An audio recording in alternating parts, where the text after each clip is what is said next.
India's home for conspiracy research and free thinking. Today, I'm being joined by someone whose work I really respect quite a bit.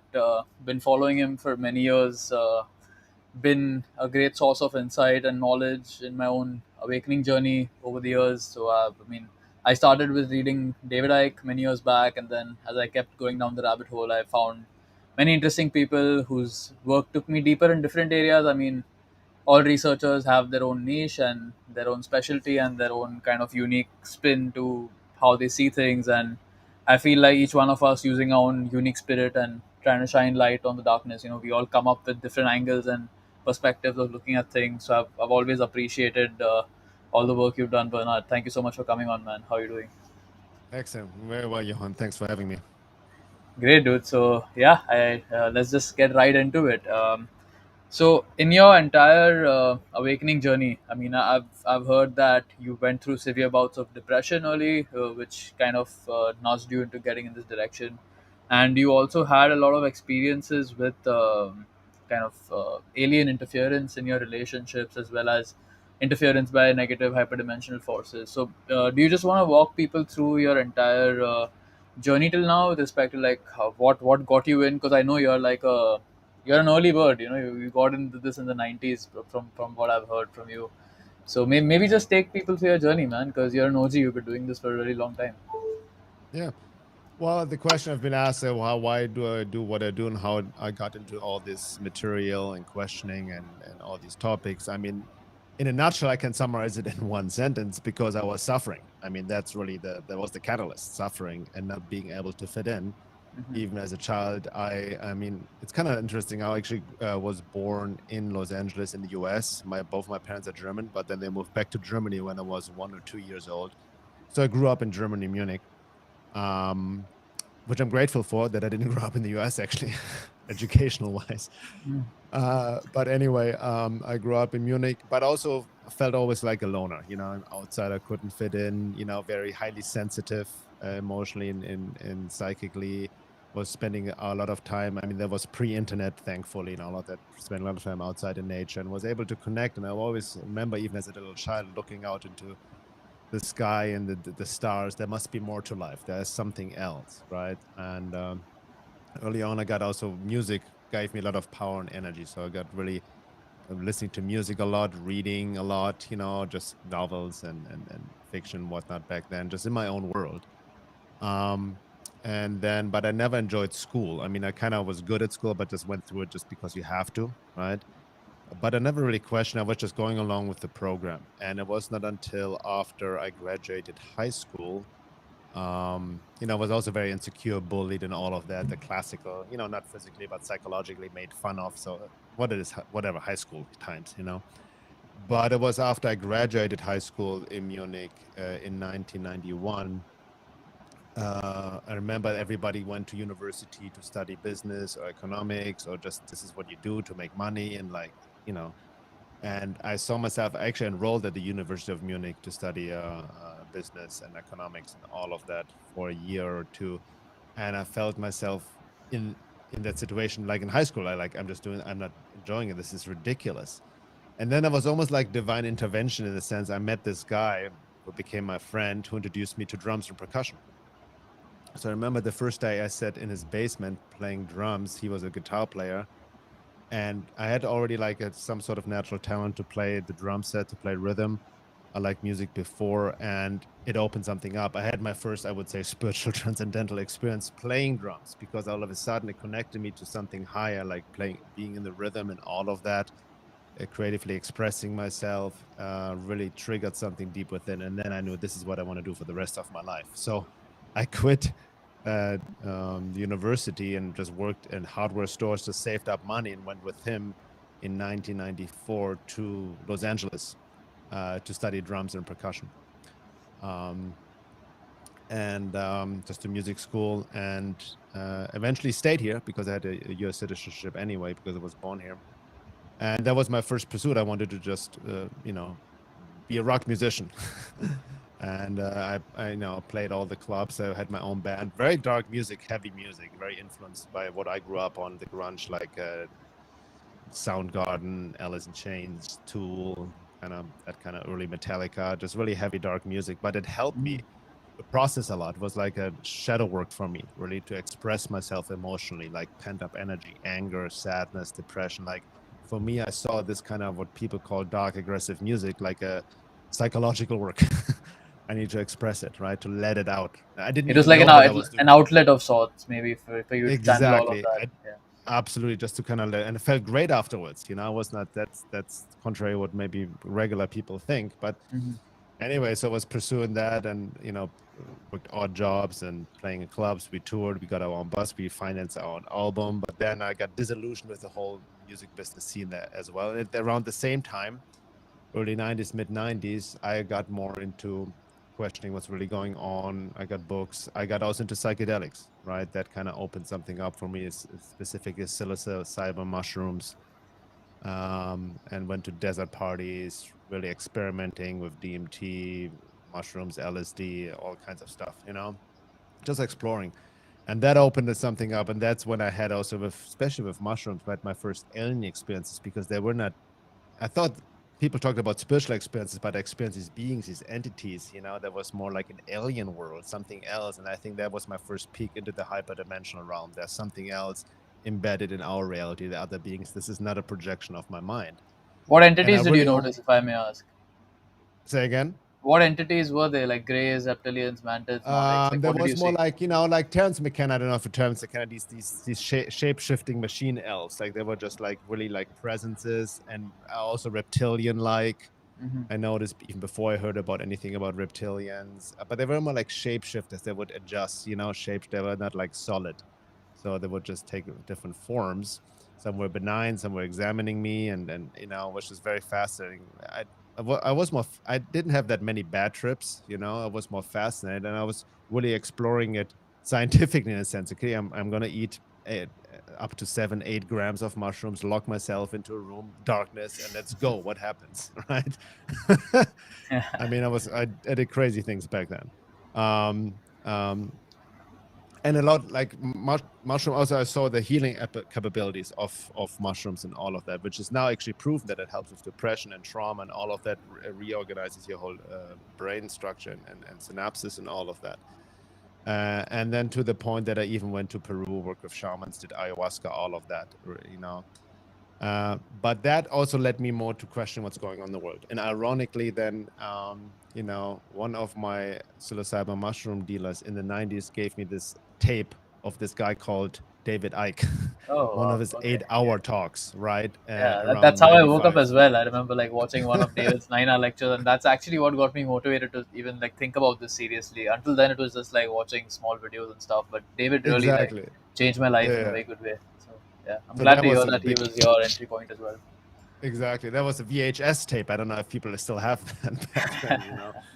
Video VHS, and then yeah, and I tumbled down the rabbit hole. That was even before um, YouTube or Google or anything. I had to like read books and find, and I got his early books, The Biggest Secret, and then I got even deeper. I got the Matrix Children of series the by Matrix.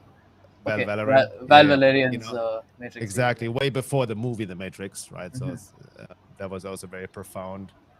Yeah, I And at think the same, though you must have got it pretty cheap, dude. I tried to acquire it later on. It cost like each volume has cost me like 150 $200 or oh something. really? Wow. Yeah, yeah. I'm Yeah. really into like collecting books at home, so I have like No, I everything still back. have the manuscript. Like he hand printed it and was like selling it like that, by mail. Um, and yeah, but at the same time, also my own. So it was not just the conspiracy stuff, right? That was really like going deep into that and was questioning the world. But my own shit came up, for lack of better words. My own trauma, my own shadow, my own insecurity. So I realized early on that the work is not just about finding out truth in there. I need to heal myself. That the inner work is key. So in the 90s, I also then got deep into shadow work. I started Carl Jung. I also then got into body work, massage therapy, and energy work, which I studied. I had like a talent for that as well. My mentor was my roommate, was one of my mentors back then.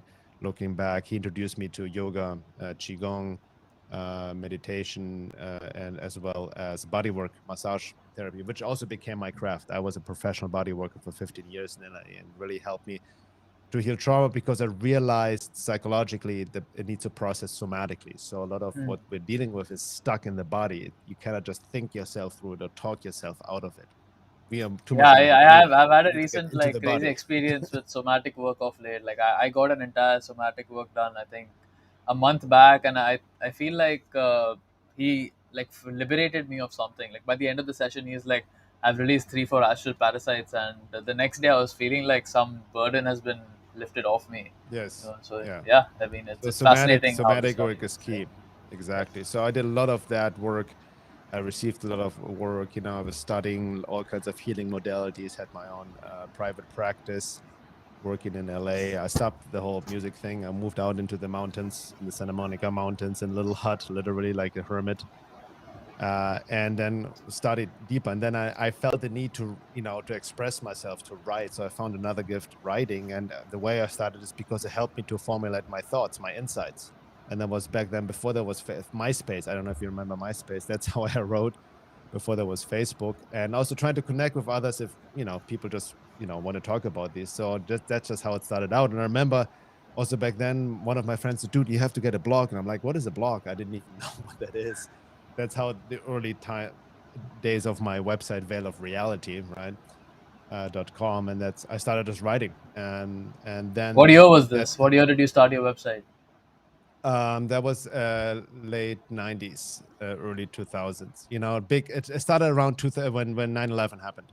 Okay, That's what great the man. big trigger as well, because for me it was very clear. Okay, this is not what it's not what we're being told it is, right? So it was very clear for me, and even but I was still playing my band, and I gave out writings, trying to make people aware there was an inside job and all these kind of things, um and so my interest became more like into what's really going on in the world and whatnot, and I started writing on my blog, and that gained then more momentum. That's around that time I also found Tom Montauk, so we go back a long time. I came across his website early 2000, like late 90s, early 2000s, one of the first incarnations of his website, and James Bartley as well, and others, I wish I found Tom earlier, man. For real. Like So yeah, but she it's like all coming to light shortcut now. me on so much stuff that like I Yeah. would probably take 50 years to figure out if I just did it on my own. So yeah, No, yeah. I mean,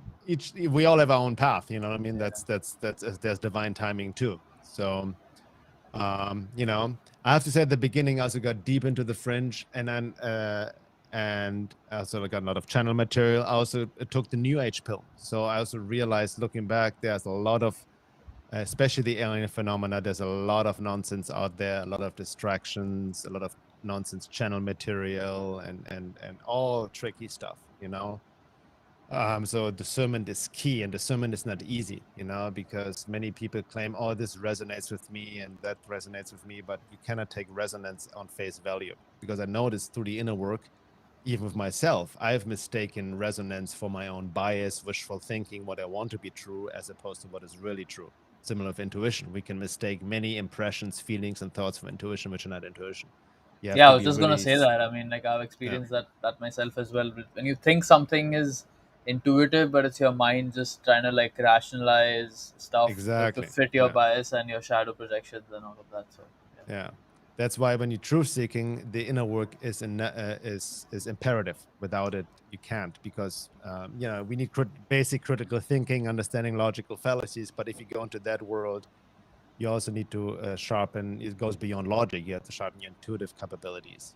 Discernment. You really need to be aware of your own shadow and projections, your own bias, wishful thinking, and that requires a high level of humility as well. Because I've been wrong in the past. I can see that about some things. I got hooked on certain, either hope or fear, wishful thinking, some channeled material of some galactic federation of light, and all of that, the alien savior syndrome. But also on the negative side, I see a lot of people, especially nowadays, getting into what I call getting So black pilled. soul trap, the entire soul trap narrative. Yeah. Paranoia. Everything is a psyop. Everybody is controlled orb. It's just insane nowadays. By people who just got into all of this a few years ago. Yeah, I want to So go more into detail on that like later on in the show. We'll really go into like because that's one of my favorite subjects as well because most like I mean India, just to tell you a little bit about it. So the entire conspiracy truther scene is very new to this country in terms of like most of it Mm, just started 2 years ago yeah. with the entire pandemic going down. I mean, there were like a handful of us who were like, I'm into this since 2015, and there's like Hmm. type people you can count on your hands, probably just going back to 2010 or something like that. And most people have come into this recently, so it's like there's so much shadow projection and this entire black pill Yeah. phenomenon going on out here as well. Like most people just can't think straight, and any small thing they disagree with, they just want to brand you as like a Freemason or a control Yeah, opposition exactly. because they have I've been some. called all of this. I've been Yeah, called, even the talk I gave at Anarchy, we talked about when I was invited to speak at the conference. Somebody like on the YouTube video, I don't know, claimed that I'm a Freemason because I of saw this that. I saw triangle that. T-shirt. Like. Oh, I had Passio's T-shirt on. You know, like the truth, freedom, Oh love yeah, with yeah, the the one one with the eye. eye. Yeah, yeah, yeah, yeah, Yeah, and I had like a picture with Passio with that T-shirt, and I mean that picture is like people have just gone off with it, and there's like an entire year where people just thought I'm some Illuminati agent or something, and then I had to like take a lot yeah. of time to But Mark explain what Pace, it means really. Yeah, that's a good point. But Pace, Mark, he's right. He says that the all-seeing eye of the triangle is not an evil symbolism. They have just yeah. hijacked it. You know what I mean? So just to be Like, clear I about it. mean, like just using symbols in order to like judge how someone is. I feel like it's a very short-sighted approach. No, no, I short mean, side. It's just people just symbolism can kind pictures. of, yeah, it can give you a suspicion maybe, but then you have to kind of Yeah, confirm your suspicion with actual evidence. You can't just go yeah. off based on some symbol or some coincidental thing someone did with the hand. It's No, that's just ridiculous. yeah, And also like a very superficial black and white thing, and people don't even know what they're talking about. For example, a lot of new conspiracy type people think every Freemason is evil. That's yeah. not true. Yeah. They No, actually I have a actually I Freemason actually in went to a itself. Masonic lodge out here. So there's Oh a yeah. video of me going to a Masonic lodge on the open day to ask them a question, and then because Uh, most people don't have any idea about this, they just think that, oh, how did Yohan get to go to inside a Masonic lodge? But I mean, it's just basic common sense. Like they don't even know Masons have an open day every year where anyone from the public can go and visit a lodge, and at exactly. This is least low they level, do that in but India. even At least I'm not sure about the West, but yeah. yeah. One of my favorite teachers and philosophers is a 33-degree Mason, Manly P. Hall. Manly P. Hall, yeah. Secret teaching of So all ages. he's done amazing work. So yeah, but speaking about what you just shared about people maybe just getting into these topics in the last few years, especially in your country, but that's the paradox. That's the irony. My wife and I, Laura, we do like these 14-week group coaching programs, really going deep. Our I know mutual friend Mugda was Mukta telling me was about it. part of it. Yeah. Yeah, exactly. So we really go deep in combining what we call the inner and outer world, right? And what we've seen, here's the paradox over the past 3 years since the so-called pandemic started, with this attempted enslavement of humanity, it did trigger an awakening. It did make people question more what they're being told and taught. At least, uh, at least some of them. Some people buy more into illusion, but a lot of people, it forces them to focus on what truly matters. So that's the irony. And I remember Tom Montauk said this as well. The more evil, like these dark forces trying to get a grip on humanity and engage in these nefarious acts, they also run at risk at exposing themselves, right? And then people question more. So that's the paradox, the irony, and you have to understand the paradox of evil, and that's what a lot of people or the so-called truthers sometimes don't understand, that just externalize evil, the teaching function of evil, of the dark forces, even of hyperdimensional occult forces, the negative aliens. They all have a teaching function in light of the evolution of consciousness. Just like our shadow, our own self, it's all a teaching function. All these are lessons. That's why you also need to, I feel, help me a lot to go deep into more esoteric spiritual work. I started deep into esoteric Christianity, Gurdjieff, the Fourth Way, and also Sri Aurobindo, integral yoga. I'm deeply involved in his work, and he and many others did lay it out very well, even from our own experience, that even evil in that sense, here's the paradox, is an aspect of the one of God experiencing himself subjectively, the dark side. We just live in this illusion of duality and all of that. And not to take the new age pill, I'm just like, oh, like, because a lot of people using the new age pill in order to um, kind of like bypass action or all of that, right? We know the spiritual bypassing, all of that. But it's really understanding that, what that's why I'm a very big proponent of a Jungian shadow work. And that's what the foundation of our work, to really understand whatever we see out there in the world. and we want to fight is within us as well, at least in potential. Yeah. If you're really honest with yourself, that's the key point of shadow work. And So the let's, in and let's out get is let's, not. let's get that in, like a little bit more into that. So even Yeah, I've seen in my own journey, I mean, just talking about the shadow or the people who trigger you and expose these shadow aspects of yourself, or even with negative hyperdimensional beings, like demons or yeah, negative aliens, like I mean, whatever we are attacked by, like I've had my own personal experiences with some of these things, and I feel like it's very easy to fall for the victim mindset and just think like, mm, oh, mm-hmm. these beings are out to get me, and but Yeah, actually, I mean, it's like a curriculum in spiritual self mastery, because they can yes, read your mind, they know all your weak points and your triggers and everything, and they're just like forcing you to seal up your own defenses and to clean your own shit up. And when you do yeah, that, it's like they don't have any power, they don't have any hooks to get onto you. So I just want to speak, like, make you speak more to the importance of shadow work, because a lot of people, especially who've come into this entire space after the pandemic, and even like my audience watching, most people from India, like most people are focused outside in terms of just figuring out the names, dates, places of conspiracies and the World Economic Forum and Bill Gates and yeah, like Great Reset and all of that. But that's just like an external manifestation, and I mean, you've been at this for 30 years, so you know the importance of shadow work and why everything starts within. So for someone who actually wants to start an internal process, what do you recommend? Like, what's the right way to go about actually fixing your own shit inside? yeah. Good question. So first of all, let's maybe define shadow work because people are totally new to that and don't know what it means. So it's based on the work of Carl Jung, Swiss psychologist who was a student of Freud, and they split. And amazing body of work, Carl Jung. And the shadow is nothing. It's nothing bad. It's nothing evil. Shadow simply means what is unconscious within you, what you're not aware of. That can be stuff we have suppressed in childhood. Many of us, we all are wounded children to many degrees. No parents are perfect, and we've been shunned. It was not safe to express certain feelings, views, or opinions or emotions, like and then we shove them down. It's bad, don't be angry, it's not good to be angry, so we relegate anger into the shadow unconscious, right? And are not allowed to express it, or sexuality and all of this, a whole big topic in itself. But ever, like the negative shadows, all of the stuff we have suppressed, relegated into the unconscious because it was not safe to express it as a child, right? We've been punished or shamed for that and all of that. But also that's a negative shadow. So whenever, like, there's a psychological rule, it's very important to understand, from the Jungian psychoanalytical perspective, that whatever triggers you in somebody, whenever you're really emotional, upset, and like this guy pisses me off, or like whatever you see, especially if it's a very emotional heighten, that points to something, a quality within yourself you disown. You actually have that, but you project it onto somebody else. So it's understanding the concept of triggering and projection.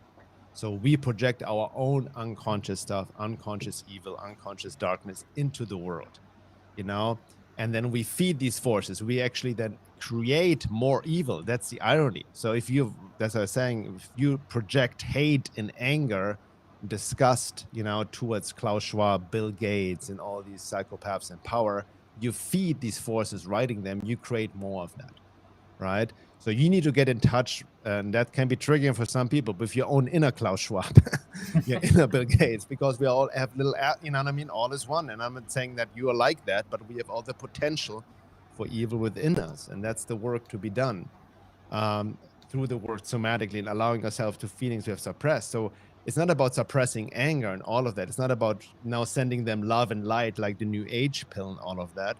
But can you express your anger and your negative emotions, whatever, hate, whatever, without projecting it on somebody else? And that's very difficult. That's what Carl Jung called holding the tension of opposites. And that holding the tension of opposites, it's a very important esoteric alchemical inner process, because it creates a necessary friction. It ignites the alchemical fire within, which gives birth to the true self, the real I. And that's what we want to really connect to, our essence, the true self, beyond the ego personality and all of that, beyond our shadow. Because once we're connected from our true self essence, that's the part none of these occult forces can attach or interfere or attack at all. It's immune, right?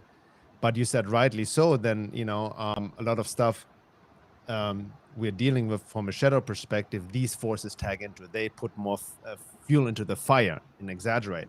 And you see this even on a basic political level. I don't know what's going on in India, but here in the US, definitely the left versus right. It's kind of like they're projecting on each other extremely. It's shadow projection dance, and So other we have forces the feed exact off of that. same dynamic playing Yeah. on out here. Like we have two major Okay. political parties. One's like more nationalist, right leaning. The other Yeah. is more, like pandering to minorities and equality and free stuff and all of that. And Yeah. Yeah. they're just like projecting the worst parts of both onto each other. That I think it's Exactly. a basic blueprint. It works the same in every country. Exactly. That's how the words divide and conquer. That's a playbook. But also from the Jungian perspective, there's a positive shadow that's very important. So doing shadow work really connects you to your creative potential. What is positive shadow? That's the golden shadow we project on others. These are positive qualities we deny or unconscious within ourselves and we project them on others. For example, when we worship somebody or look up to somebody, celebrities, rock stars, musicians, you know what I mean? In all of that, we project our own unconscious qualities onto others, which we actually have when we diminish ourselves and look up for others, worship and all of that. So we need to also retrieve the golden shadow, our positive qualities. And that's not easy work because a lot of defense mechanisms, the mind rationalizes, justifies, externalizing all evil and all of that. And you can easily bypass the work. I remember when I first got into Jungian psychology in the 90s, I started this work, I have folders reading it and writing about it. But for many years at the beginning, I was intellectually bypassing it, meaning I thought because I have an intellectual understanding of it, I knew my childhood issues and my cause story and all of that I've healed it. But no, the body was still storing it. So I had to go deeper somatically, right?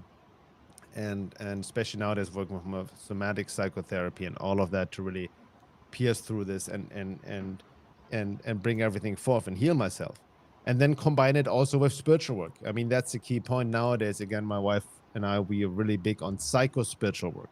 You want to do both psychological and spiritual work. Why? Because if you do psychological work alone, you kind of end up digging in the mud, as I call it. You always end up in childhood and blame your parents, basically.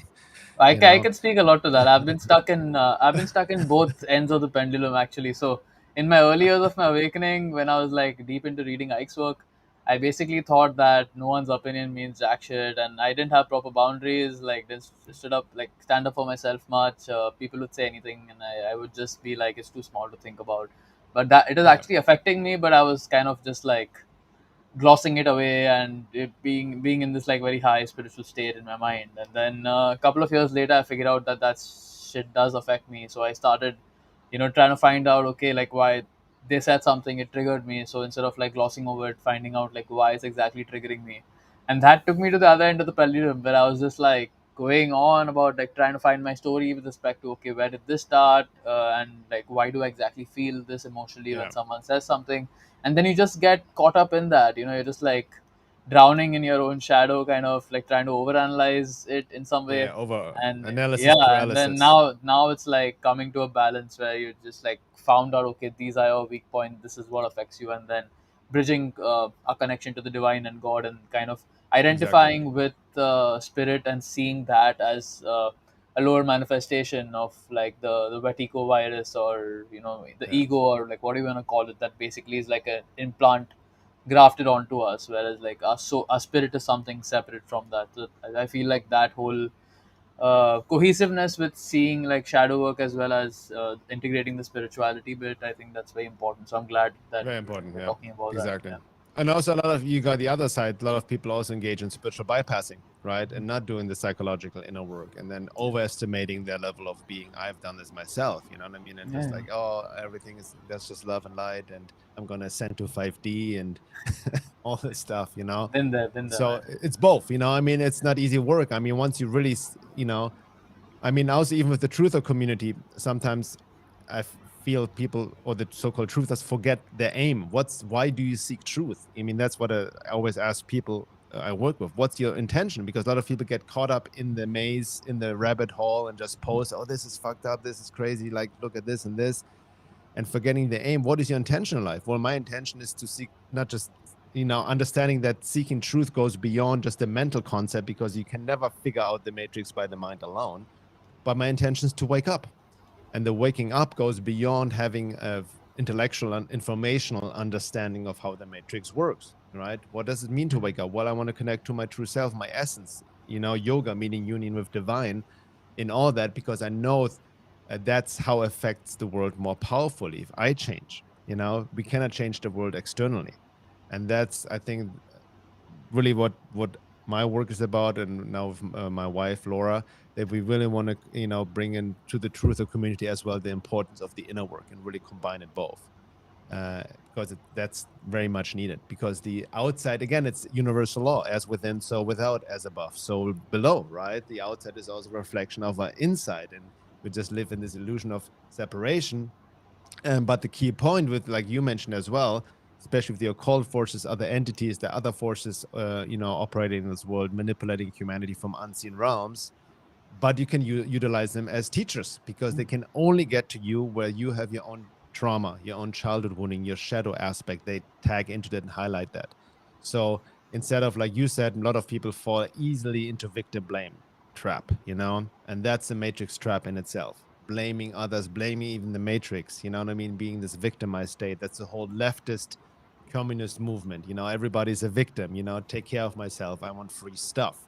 That's the matrix trap, right? You need to take, you know, true freedom is terrifying for most people. I think most people cannot handle true freedom because it requires a level of self responsibility most people are not able to accept, so to speak.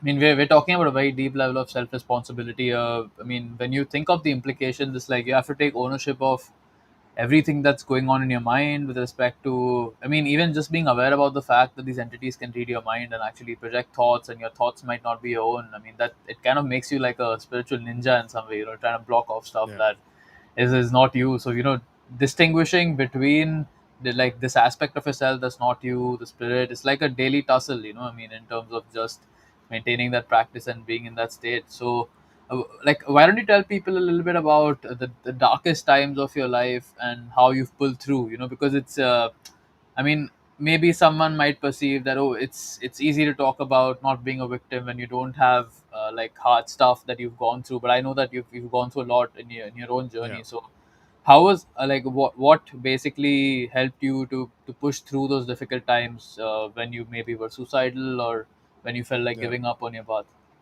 Yeah. No, definitely. I mean, my work is not just based on book intellectual reading. There have been definitely on experiences, and some of them, I would call descent into hell. I was definitely, I mean, even forgot to mention before I got into all this stuff, when I got into spiritual work and inner work, I remember in being in LA, there was also in the 90s, with my band. People don't know. I mean, I got into psychedelics, but I got into the dark side as well. I got into cocaine, amphetamines, speed. I was shooting up heroin for a couple of weeks, in Hollywood. Being very infatuated with Alice in Chains. Also, like kind of like got deep, dark into it, and my band was falling apart. I was unhappy, so I was just, one thing leads to the other. But I remember one day, and I was working, this job in a warehouse, making $300 a week, which is not much here at all, considering living standard. But I remember waking up one night, and not being able to get up. I wasn't able to go to work, and I was just, this dark cloud, depression, despair came over. It. I started crying, laying in fetal position. I'm like, I can't do. I need to check out. I literally wanted to kill myself. I can't go on. And then all of a sudden, like, again, it was this divine grace came over me, like this voice look back, like, you need to figure yourself out who you are. You need to understand yourself. There was this voice was clearly coming to me, was almost like a wake up, literally a wake up call. And then, because it really said, you need to figure yourself up or you will die. Right. So with that, wow, where this come from? So with this kind of like insight, I remember I went to this bookstore, and there was again divine synchronicity, and on the table laying out there was this book with this guy with this white hair and like looking like very impressive silhouette, and it was called Freedom from the Known by Krishnamurti. So Krishnamurti, I Jiddu consider like Krishnamurti, right? Yeah. Jiddu Krishnamurti, yeah, like the spiritual anarchist, as I call him, right? Because it's like truth is a pathless land, you know. I That think was I've, his I've whole read a thing. lot of his quotes in Ike's books. They resonated with me a lot, but I've never actually like read a Yeah. single book of. Yeah, for me, I mean, I think also like for everybody, you have to understand, like on that note, people always ask me what books they should read because I've read so many. I'm like, I cannot tell you because these books came to me at the right time for my own path. Everybody has their own what they need. You know, everybody's very unique. So, you know, I don't want to get a lot of people get into a missionary complex. Oh, you need this is the best book ever. Read it because it worked for you doesn't mean it works for another, right? So that's the way I see it. But in this instance, that helped me a lot. And I remember there was a quote, I still remember I quoted sometimes from the book where he wrote, "It's no measure of health to be well adjusted to a The profoundly profoundly sick sick society. society," right?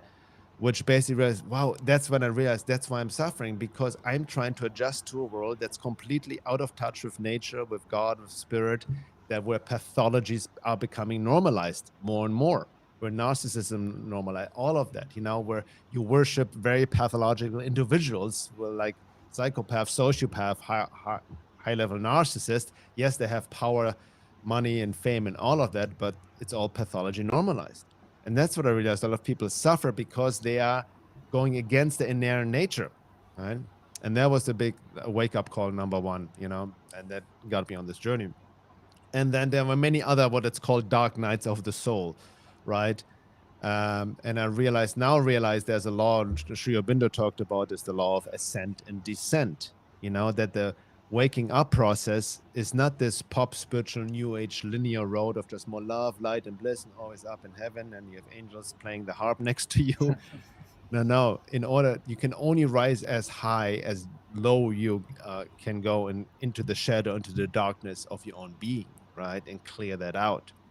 That's why Sri Aurobindo said, no one can reach heaven who has not passed through hell. Or Carl Jung said something similar. He said, the tree that reaches to heaven must have its roots in hell, meaning the awakening process is widening on all levels. So you have to go into the, you know, face your own demons, face the darkness. And you see this symbolized in all metaphors, even films and all of that. You know, Lord of the Rings, walk through the valley of the death and all of that. So that's a necessary process. And then understanding that helped me. You know, sometimes I've gotten even deeper with some relationships. You hinted at that, like love bite, entity interferences, all of that put me on the brink on suicide, going really being deep, wallowing in shame and pain. Um, Not easy. And I have a lot of compassion for people. Even Sinead O'Connor, you know, recently committed suicide. I can relate to that when you're in that space. You know, you want to just check out, but you have that's when you really have to have the faith. That's when faith comes in, right?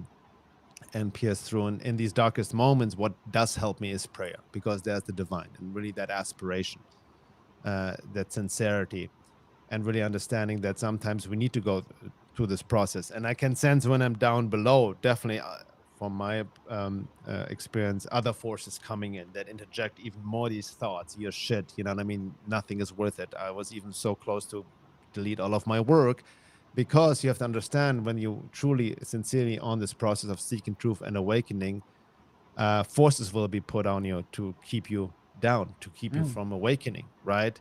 That's why the awakening process is so hard because there will definitely become interference. It's like, again, classic The Matrix Neo, right? You will encounter Agent Smiths that try to interfere, that try to keep you from awakening. And these Agent Smiths come through your own mind, thought injections, tagging your own wounds. They can come through other people, relationships, temptations, right? Yeah, they will test weaknesses. But important to understand, now you have a choice here. You can easily fall into victim blame, as I feel a lot of people fall. Oh my God, entities are attacking me everywhere. A lot of people abuse the entity topic and blame entities a lot, not understanding how it really works.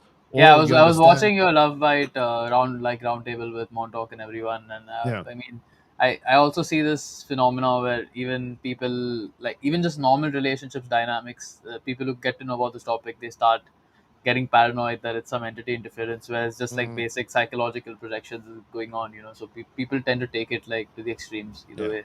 No, that's a very good point. I've because as we've evolved and it's based on our work, the dark side of qubit, hyperdimensional interferences in love, in love relationships, is something to it. But Mm. I've worked with so many people, and like you said, so many people jump right away to this topic. Oh my God, my ex or my partner is possessed by a being. It's a love bite and all this.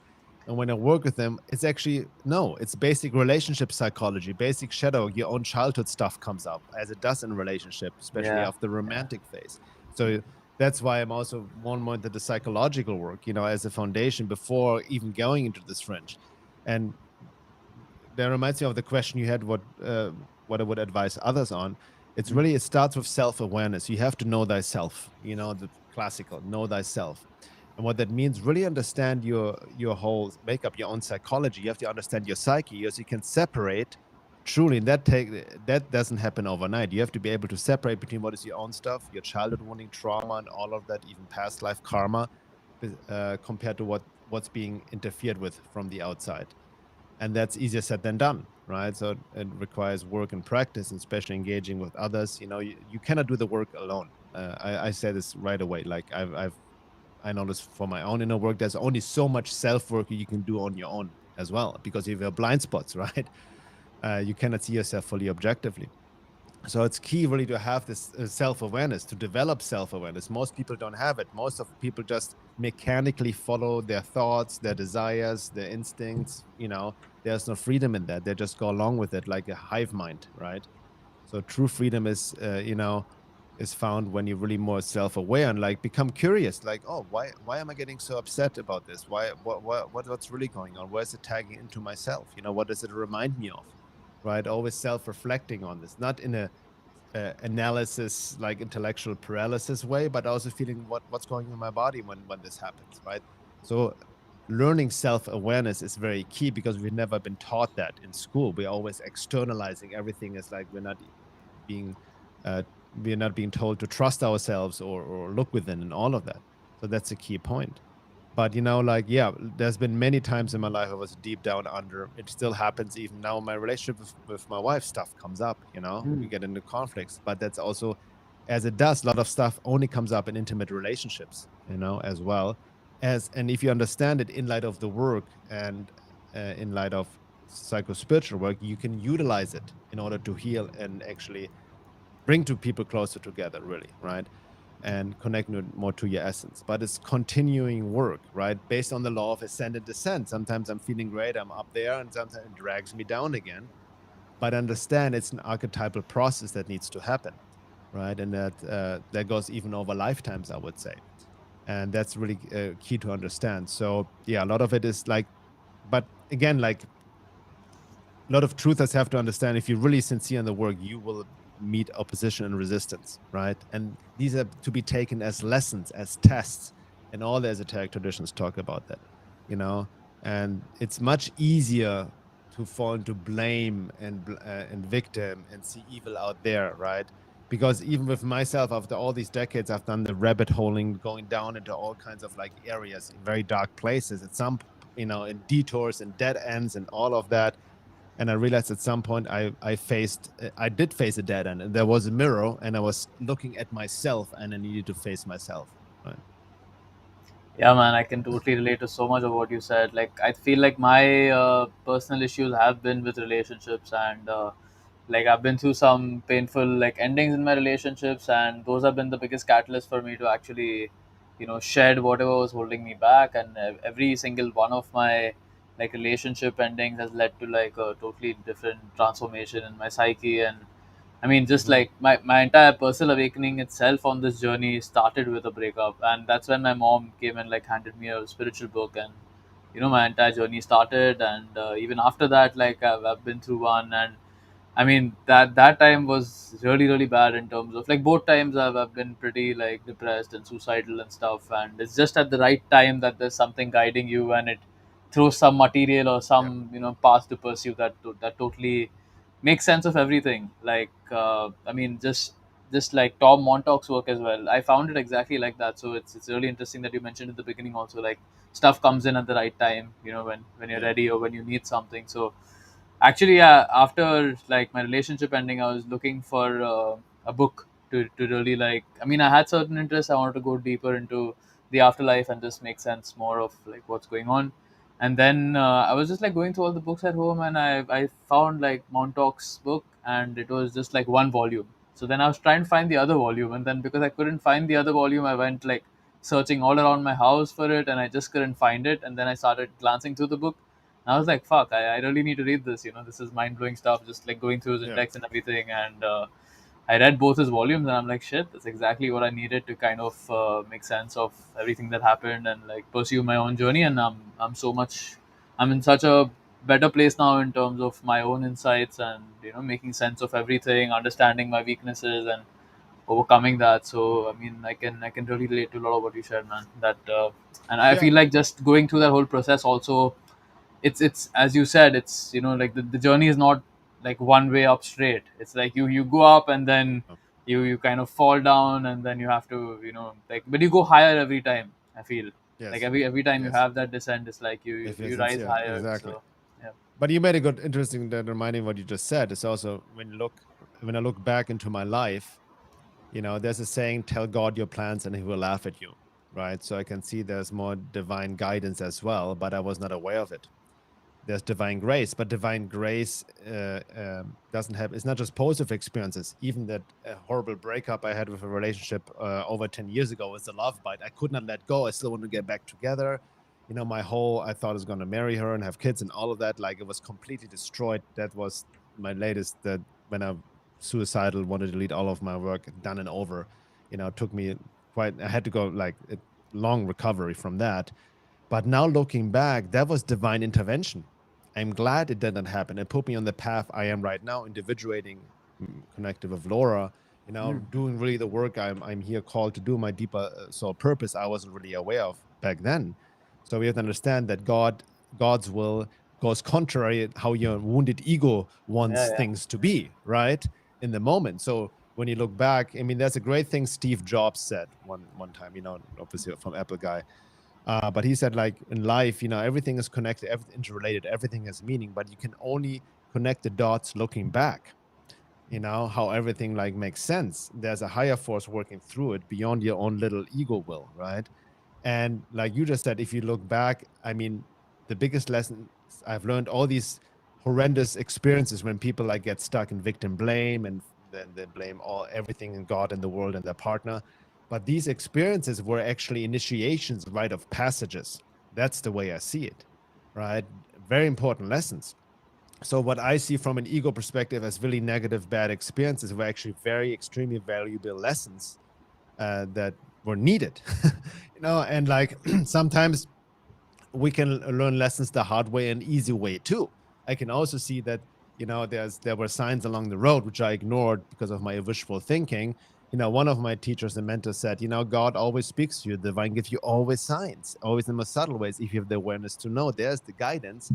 But we ignore it. We don't see it. We're up in our mental head. We don't want to see it. We want what we want, and then the signs become stronger. There are billboards, you know what I mean, like hypothetical billboards with God's message, and then it comes to the point that God will, slam a billboard on your head until you get the lesson, right? So sometimes we need to learn it the quote unquote hard way because we ignored all the signs before, So what I'm saying, it doesn't necessarily have to be always that hard if we really like get the message, so to speak.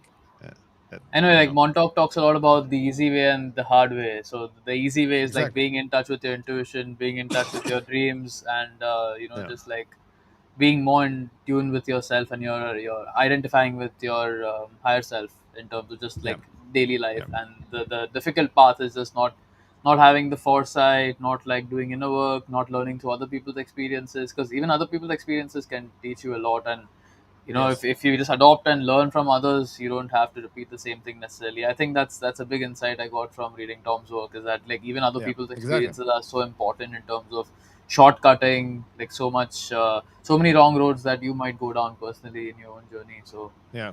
yeah. Yeah. Exactly. Exactly. And that's exactly, we learn, from our own experiences and from others as well. You know what I mean? So that's, I totally agree with that. Yeah.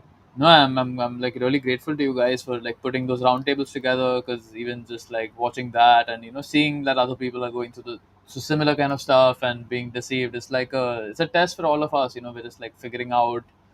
I mean, if we knew what we had to know in order to prevent that, then that like wouldn't have happened, right? But we didn't know, like there was a blind spot or there was some big missing gap in our perception or in our knowledge base with respect to how to maneuver these things, which is why we then land up attracting Exactly. it. I mean, And that's exactly. That's why I'm saying I don't have any regrets. I don't believe in regret. Why? Because I know, even in my ignorance, I still acted the best to my ability, best on a level of consciousness I was aware of. I mean, Mhm. like the saying, hindsight is 2020. Yeah, now I Yeah, know better. yeah. But these are valuable lessons that gave me strength. You know what I mean? Like I learned from them. I need to learn via experience. You know, you can learn from others intellectually, but sometimes you need to learn via experiencing it yourself, and that's the key point. And that's so lessons. And there's so many factors come into play. Not only our childhood wounding trauma, but karmic lessons as well. A lot of things have been set in motions thousands and hundreds of years ago already through our karmic lessons, right? I mean, I know topic of karma can be easily oversimplified and abused, but there's truth in that as well, as the soul evolves over lifetimes and lifetimes, right? And then we want, all this, like I always say, I mean, speaking of Tom, he says the same thing. It's a prison and school at the same time. Yep, It's yep. just the way you look at it. And I definitely see it more as a school. All this is my mantra. All these are lessons, right? In order to become more aware, more loving, connect to God, the divine, my true self and essence, and also connect to my deeper soul purpose. Because I feel, like you said at the beginning, we all have something really unique to contribute during this, as I call it, time of transition, this big awakening. I mean, even like you said, Tom and me, we have done this work for almost 30 years now and whatnot. But now it's amazing. Now people are becoming more aware of what I've been talking about for all these years. Same with Tom. Actually, like, wow, I get a lot of attention for my work, which is amazing. So I see a great awakening happening in that sense, right? And many people still fall into the traps I've been falling as well, right? With the information or the projection, like of inner work and all of that. But there's something happening, and I see that in a very positive sense. And we all need to go through our own experiences. But I want to say that we all have something unique to contribute in this, right? That's why I don't even believe in competition in that sense. Not that I'm a communist, socialist, but I'm saying competition in the sense that we have something. Everybody has something unique, a certain gift and talent, and you express it. The more you're connected to your true self in essence, the more you do this inner work, shadow work, trauma, the more you are connected to this unique soul purpose, right? And then you're on the path, so to speak. Great insights, Bernard, man. So yeah, I mean, I want to now go into the entire like this phrase you coined, the entire black pill, like Yeah. psyop with respect to all these people just going. I've had so many experiences with this dude. Like I was just watching your podcast with I think just David the other day, David Whitehead, and yeah. yeah, yeah, and like so many of the things you mentioned, right, with respect to just this. So firstly, what's the black pill psyop? Like maybe just like tell people about this entire phrase Yeah. that you coined and what it exactly means. Well, it's obviously a rip off, a rift off the red pill. A lot of people use it nowadays. Obviously, it's based on the first Matrix movie, Neo, when he takes the proverbial red pill and wants to know the truth about the Matrix. So, red pill is basically just an analogy for seeking truth, understanding what the Matrix is, right? Go on the side of truth, becoming a truth seeker. And then the blue pill is going back into the Matrix because I don't want to deal with it. um, so the black pill is what we know, what I've known, especially in David has been in this game also many years as well, by the way, right? So what I've noticed, especially, I mean, there's again the paradox, right? So many things happen over the past 3 years since the pandemic. Like I mentioned, there's a great, or more people are becoming aware of the topics or ask the same questions I've been for the past 30 years. That's great. Like people become aware of it.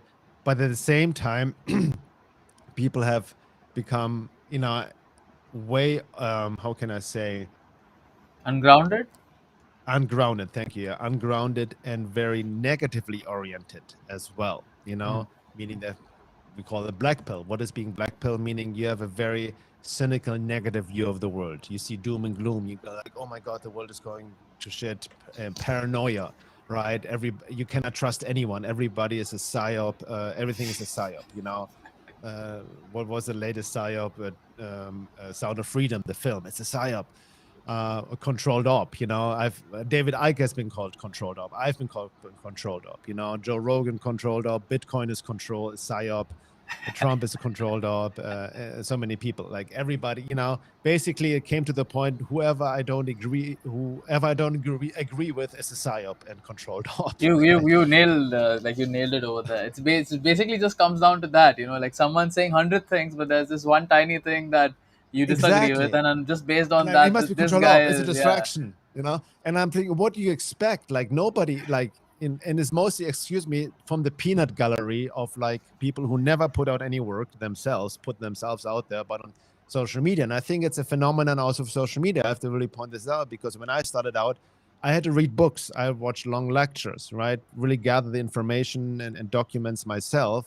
And nowadays, people become truth seekers just by reading memes, Dude, it's 30 just people seconds scrolling on Instagram movies. and they're watching tweets and Exactly. stuff, getting their perceptions from there. It's so You know, retarded. Like it's like, everybody, the best example, what we mentioned also in my podcast with my wife about the Black Belt community with Sound of Freedom. Like all of a sudden, thousands of people reposted the same meme by this quote. This guy, Tom Ballard, which the movie is based on, apparently said that, he wants children to get microchipped. You know what I mean? That and prevent them to get hijacked and whatnot. So people, oh man, the film is is a psyop to get people to microchip their children, and people repost the same meme. Turns out he never said that. It was based on a parody account that made fun of him. So it's completely based on lies, but people just go with it, just repost it like mindlessly. And I think that's what's happening. A lot of people undiscern me because they are lazy, right? They just seek truth by, they are short attention span, is especially when diminishing you when every you day. study how gray aliens work, like a bog, they kind of tend to Exactly. operate like that. They have some characteristics where Exactly. it's just Like like a hive, it's they like a collective become, hive mind. exactly. The truthers become like NPCs, Yeah. like everybody repeating the same mantra, so to speak. And I think that's a big issue, and that's what these forces really want. That's how the Matrix. There's another great teacher I highly recommend. I learned a lot from him, Neil Kramer. He's like a Christian mystic, more type, but also well versed in what's going on in the world. And he said something already before the pandemic, 4 or 5 years ago. I remember a lot of people in this truthers, they get so caught up in this matrix fringe stuff and intellectual trying to figure it out, that they get caught up, what he called, in the second matrix, in the paranoia of their own mind, literally. You know what I mean? Like, and I see this now understanding in-depth psychology, trauma, and all of that. They're having a trauma response, right? Because I've seen this in myself, seen this with many others as well. People who have traumatized in childhood, which doesn't need to be severe trauma, literally just neglect or not being mirrored by the parents. They have an internal program, unconscious program running that says them, I cannot trust myself, I cannot trust life, I cannot trust anyone, right? And if you have this program running within yourself and you go down the rabbit hole and seek truth, obviously you have like, oh, I cannot trust anyone, everybody's out to get me, psyops, you know what I mean? I'm a targeted individual in all of this. I'm sure you've heard about that. And Yeah, that's we a lot have of we it is have some in based on India as trauma. well. Yeah. Yeah, exactly. So that's where it's coming from. So that's why you then get you. That's why it can do even more damage to people. There are a lot of mentally ill people in the conspiracy world as well. Unfortunately, the mainstream is right sometimes. Don't be sorry, man. Like I mean, I've been just if I wish you understood Hindi. I just show you my videos from like the last 1 year. I've been talking about this shit because it's like people are mad, man. There's Yeah, like so many people out here. Just they don't know how to research. They don't appreciate like nuance. They just like nuance is totally. key. It's Yes, just it's black or so black white. and white.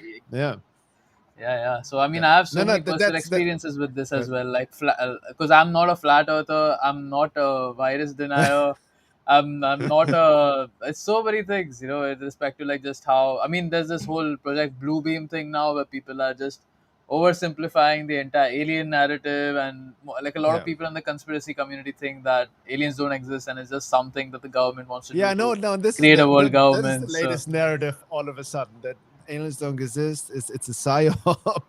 I mean, Like, are some you of us who've kidding me? been into this shit for years, it's just like, what the fuck are you guys on, man? Seriously. No, but Anyway, so it's right. I What mean, you? I really appreciated your Yeah, stance as well. Like, I know because you were saying that you were kind of following John Rappaport's work before the pandemic, and similar with yeah, me. Like, I was following David Crow's work, John Rappaport's work, and I was always open to this idea about viruses not existing, maybe, and virology being fake. But Yeah. then, the entire pandemic came on, and I for a while I fell for the Andrew Kaufman, Thomas Cowan, that whole narrative about the COVID doesn't exist, and maybe it's like a month and a half I was there. But then Yeah. it's just on a spiritual path when you're pursuing this, the importance of humility, the importance of being honest, and like telling your audience when you've changed your mind, or even like having the ability to be able to change your position when you realize you've been Yes. wrong. Like it's abysmal how few influencers have that, and they just tend to want to stick to their narrative because they don't want to admit that they've been wrong. But I changed my mind on like virus denial. Like I firmly believe now that SARS-CoV-2 was a real virus. Like I mean, I'm very similar with Tom with respect to like how he sees. I mean, I know like he was there on your podcast, and you guys went into the nuances about like viruses exist, but then even our own kind of host factors with respect to physical factors and metaphysical factors, it's all like a mesh, with respect to Yeah. like how you'll manifest. It depends on your internal state as well as like how deadly the pathogen is outside. Just like these Yeah. finer nuances just get lost. Like a lot of people in the metaphysical community, they just want to believe that everything's just fucking fear and there's no virus and it's all Yes. made out of Yeah. fear. So Yeah. I mean, No, exactly. That's a great example. don't you get disappointed like just seeing how it's so difficult to come to the truth or to think in this way. Most people just Yeah. go for the No, extremes. it's I tell you, it's frustrating. I have to check my own triggers around that with people because what triggers me is stupidity. Sorry, there's idiots. I'm sorry. I'm not trying to. I have my own stupidity. I'm sure, like as well, ignorance and all of that. But it's a big issue. Like we even Lauren and my wife, we talked about this. It's actually factual that the IQ, the intelligence level, is diving down. I think it's because of the information overload, TikTok, short attention span. There's basic intelligence missing. To and that's what I realized too. My articles are long, so to Tom's and whatnot, it takes a certain attention span to really dive deep. And I was very naive back then. I thought like just read this and then you will understand. But I realized now, no, just reading something doesn't result in understanding because people's own worldview, bias, projections, triggers in the way to actually get what was being said. You know what I mean? It's like the proverbial throwing pearls in front of swine. You need to have a certain level of being to understand certain information, even text, even spiritual text. You know what I mean? Even when I remember Gurdjieff was reading Sri Aurobindo, I was not ready to understand that 30 years ago. Right now, I'm kind of like, wow, okay, I'm getting it a bit here. So just reading something doesn't lead to understanding. And many texts, like I've seen this with a couple of books I've read. Like I read them now compared to when I read them 4 years ago, and I take a whole like different set of things compared to what I would have, at that time. Yes, So like as same for time me, exactly. passes, your Yeah. Yeah. perception Or you changes so much. reread books. What happened to me? I reread book. Oh, now I get it. These kind of things.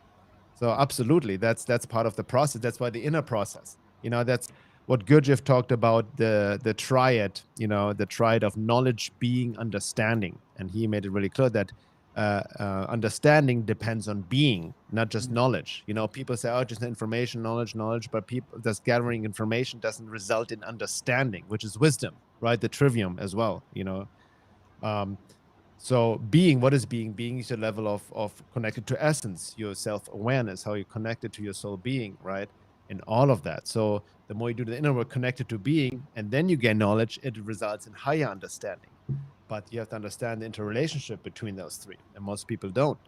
And I learned the hard way myself as well. But especially nowadays, you made a good point. People are lacking nuance. They're completely caught in very oversimplified black and white thinking, which is I now understand as well from a Jungian psychological perspective. Shadow work it relates to the psychological aspect of splitting. When you split, you only see things that are all good or all evil. You cannot all bad or good. You have no nuance anymore, right? It's just black and white, and that's what we see in the truther movement. It's all bad or all good. Means so many things. Elon Musk, for example, like you said, I also change my views. I've been wrong in the past. That's path of truth seeking. I sometimes have people message me, well, you wrote in 2010, blah, blah, blah.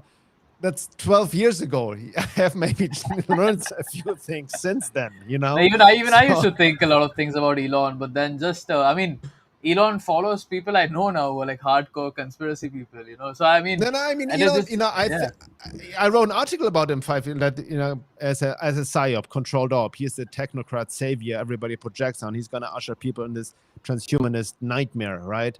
and he has Neuralink. He wants microchip people, and I still think he still wants to, but it's not that black and white, right? I feel I'm like on he's Twitter and can find. brainwashed. I mean, I feel like he's genuinely like. I mean, I think this is something that a lot of people don't appreciate is that when you're that high in the pyramid and you have so much going on, like these people have very little time.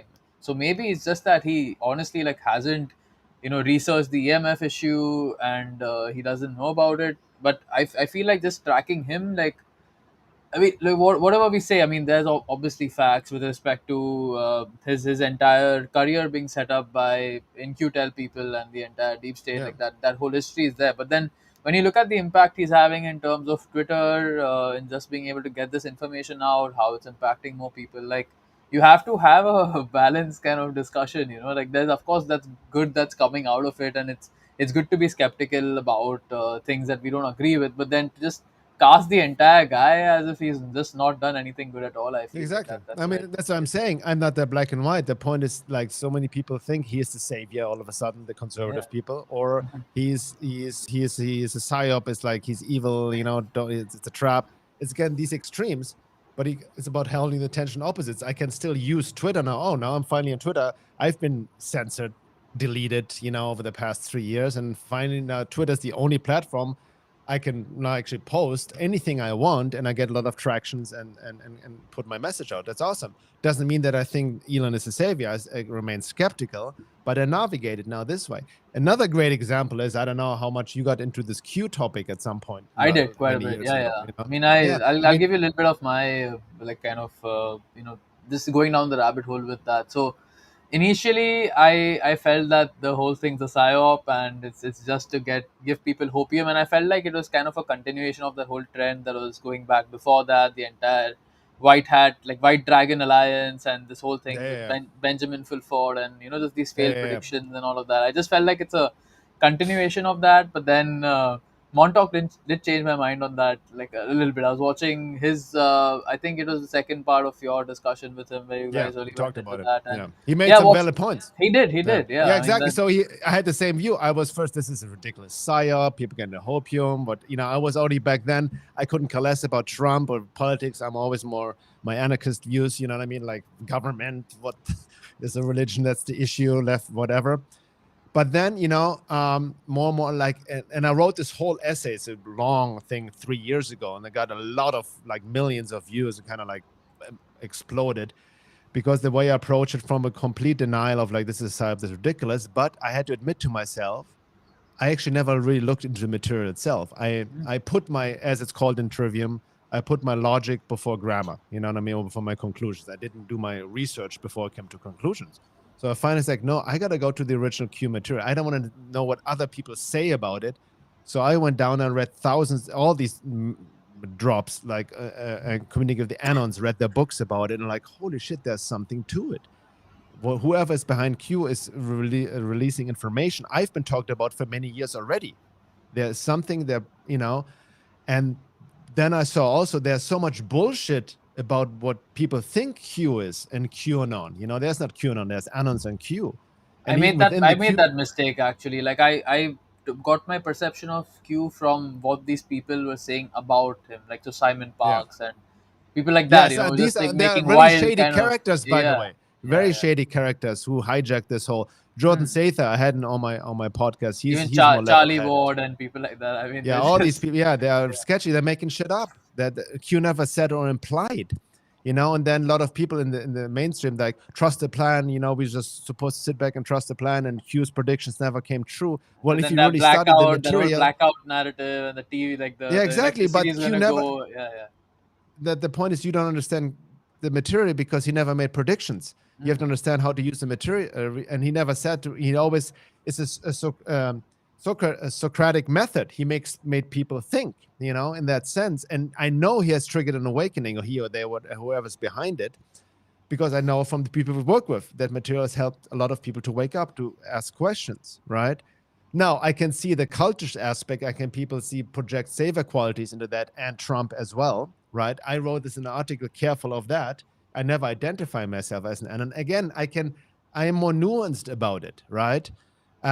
I still stand by the article I wrote. I don't think it's a I think it is a psyop, but a positive psyop. in a sense, how to make people think, right? I have my issues with Trump. Like there's certain things, especially his stance still on the vaccine. I cannot get into the by this 5D chess play anymore and whatnot. But I can see still nuance the positive aspect of what it has done and brought to the world, even in light of the evolution of consciousness. That something like this people are receptive to. That's where the bigger picture come in. And I realized too, and I have in my article on Q this amazing excerpt from Sri Aurobindo's work, The Life Divine, how the divine works, how the divine use anything, how no matter how ignorant, corrupt, to do its work. So that's what I realized. Even Trump is doing some good work based on his level of being. And then people, he's controlled up, he's a Jesuit, he's like this and that. He's just, playing us all. Yeah, maybe, but he has his own distortions. He has his obviously narcissism, ambition, all of that. But there's something else also he's doing good, similar to Elon Musk. So I don't see these extreme black and white things anymore. And it's really hard to make this people understand, right? Because if you have not, here's the point, if you have no depth within yourself and really doesn't done the inner work and really become more to a more grounded place and more nuance with yourself, more you project and fall into splitting, you cannot have a nuanced view. It's impossible. It's like a program, good, bad, like black Yeah, or white, there's black no or depth. white. There's no depth to these kind of people. They're just like No stuck depth, in very exactly. surface level narratives. Yeah. For sure. I mean, I've been attacked by this. You don't understand what I went through, from the truthers, from the leftists, from the right wing. I've been so attacked for that. Like, oh my God, you buy into this and all of this. No, we're And part of the same club, man. Like I get shit from and everyone. and So even if Tom has been attacked for it, and nobody, and even I wrote another like a prelude to this article. Nobody, I don't even know if even they read the article, but they certainly didn't get what I was writing or talking about. They had all kinds of assumptions of what they think I was saying, which were completely false. and how is There's that? How is nothing that you can different do. from mainstream people? When you send them some conspiracy Exactly. article and they just think that, oh, you're a wild conspiracy theorist and blah blah blah, without even Exactly. reading that. Like a lot of our people behave in the same way. So I mean, Yeah. yeah. So I'm not attached to it. I know there's a whole movement. There's all too much people. I can see that. I even wrote in my article. There's savior projections towards Trump as if he's is holy and cannot do anything wrong. That's a trap in itself. These intense projections, both extremely positive or extremely negative. That's Yeah, the I real feel trap. like characters like Elon, Trump, they're just catalysts in terms of just being kind of like magnets for drawing large numbers of people in Mm-hmm. through surface level issues, and then it serves like as an entry point. And then once people get into it, then they automatically start looking deeper, more like a lot of them do, and then they can come across some of the finer work. But at least to like draw a large number of people in, you have to give them credit, man. Like a lot, like the truth movement has Exactly. grown, and people have Yeah. Yeah. come into this quite a bit. Yeah, So and that's the way I see it. And you have to see it. Even Q is not saving the world. Whatever. This is military intelligence. I still believe, that's legit in that sense. But they also bring on their level of being. You know what I mean? So they're patriot, military, and all of that. Still government, and that also changed my view a little bit. By the way, with anarchism, I have my issues with anarchism too, because I realize now it's the opposite side, the same side of the coin, like statism and anarchism, another ism. You know what I mean? you tell me a little So bit more about that, because I'm a hardcore libertarian. So I would love to hear now a here, little I bit mean, more. like I've always been. I never believed in government. Always anarchist at heart. Anarchism, true, like no rulers and all of that. But what I've noticed, and that when I was, it actually opened my eyes when I was invited to Acapulco. And I remember like even I was on, what's his name, the organizer? I forgot his name. Jeff I Berwick. was on his Jeff. Yeah, exactly. I was on his podcast, Anarchast 2, before the same year I went there to speak. And he asked me like, "What? So when did you become an anarchist?" And I already told him, you know what? I don't identify as an anarchist because for me it's another trap, right? This identification with an ideology, with a certain idea, and all of that. And I can entertain anarchism from an ideological perspective. It's beautiful, voluntarism, right? But what I've noticed, especially being around a lot of anarchists, especially in Acapulco, it's a very intellectual approach to it, right?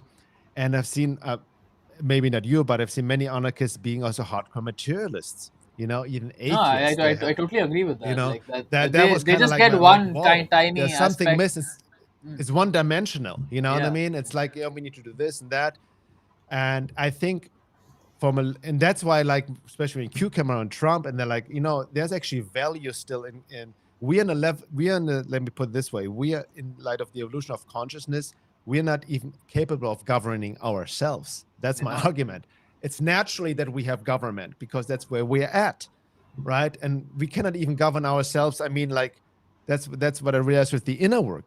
People, anarchists, talk about freedom and voluntarism and nobody rule over me, but you cannot even govern yourself. You're still slave to your unconscious trauma, unconscious desires, your weaknesses, your lower nature, your lust, all of that, whatever it may be. You're not free. You have this externalized idea, right? And that's why I've seen many anarchist communities come and go, because the inner work was missing, right? So and one big aspect, I was reading Sri Aurobindo's what was the book called? I quoted about that a lot. Something of a unification of humanity, where he goes to different stages of the evolution of consciousness from governmental system. He talks about anarchism, and right now he even said that we right now have this intellectual form of anarchism, right, which is more a mechanical reaction to the state, which is needed, but it's also like just the other side of the coin, right? Ideally, you want to come to a place where we need to spiritualize our being, become more like truly sovereign within ourselves on a spiritual level. And then something like the voluntarism, anarchism ideology can really manifest in life. But if you just approach it intellectually, that's kind of the trap in itself. So I'm kind of like, I even wrote an article, it's just the trap of identification. If you're really strongly identified with a certain ideology and idea and ism, you already kind of missed the point, in my view. Yeah, which is why I really appreciate Pasios' presence in the entire anarchist movement, because at least like there's one guy who's putting the entire cult in hyperdimensional perspective and the Yeah. entire extraterrestrial perspective in there as well. And I agree with your outlook overall. I feel like a lot of libertarians tend to approach things from a purely materialistic 3D paradigm, whereas and they have a very tiny aspect of the picture. They've just kind of figured out, okay, we can structure society in this way. But I'm always a fan of people who are polymaths, like who can integrate everything and put it together. So I don't know if you've come Yeah. across Foster Gamble's work. He made the movie Thrive, the Thrive documentary. Well, So yeah, he's yeah.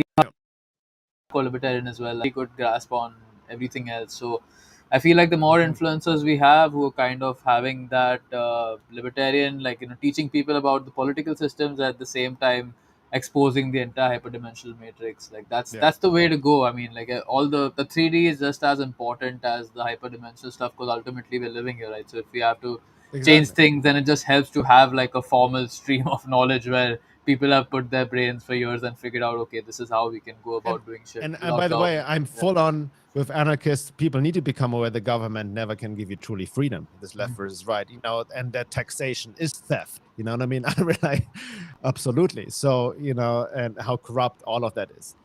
But just by trying to change it externally, it's not going to go anywhere. Yeah, I which think is it's what I just always tell people. Like, if the prime minister came today and dissolved the government, like people would just create a new one. It's exactly, something that exactly. has That's to a be changed yeah, at the level of consciousness, which can only happen through exactly. education Yeah, and like getting people on the path of truth individually, like one yeah. individual at a time.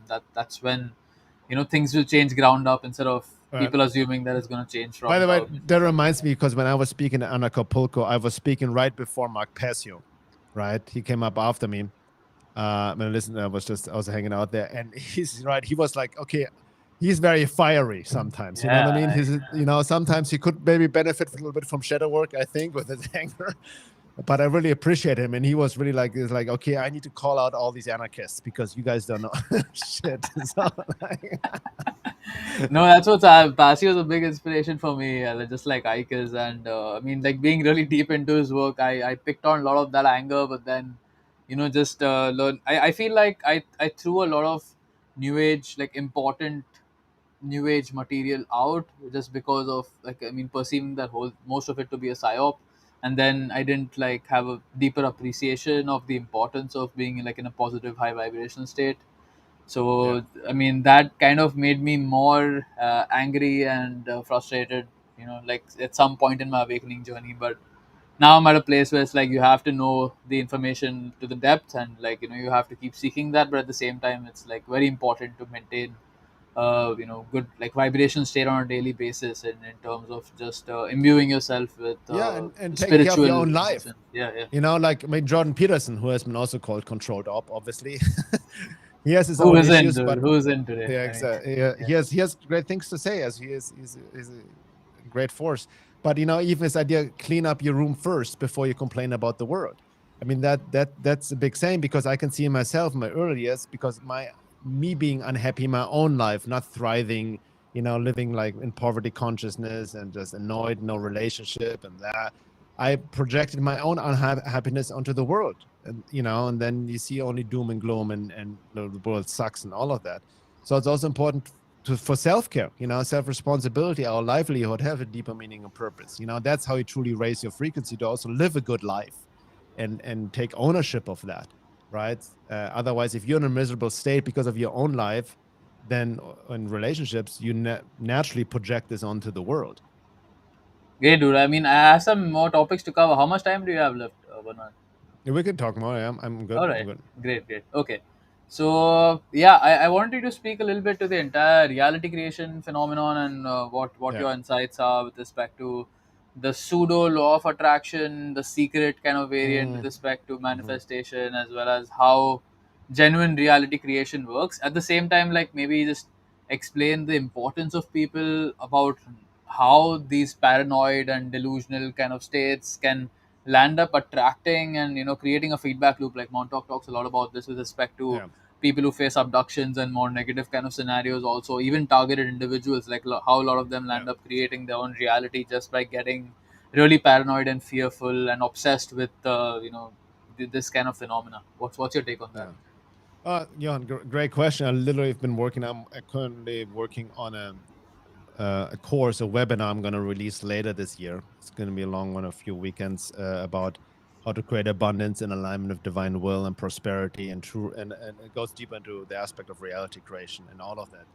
So recently I've been working on a few slides exactly that, debunking certain myths, and the myths are the law of attraction.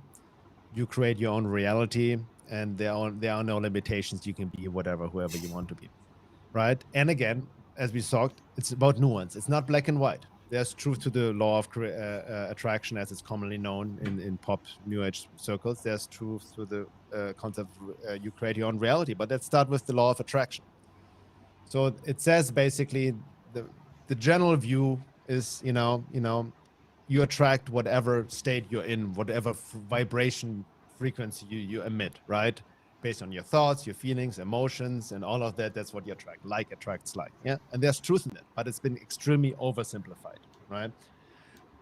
So the true meaning of the law of attraction, as it's called, goes back, it's actually based on esoteric science. It was geared towards the seeker, based on like attracts like. And what that means, that the seeker who is sincere in his seeking truth, to unite with the divine and God, to find the occult secrets, will attract exactly that, what is necessary for his journey to come to this realization, which also includes lessons and tests. So it's not just there can be help, Hmm. guidance he is attracting, right?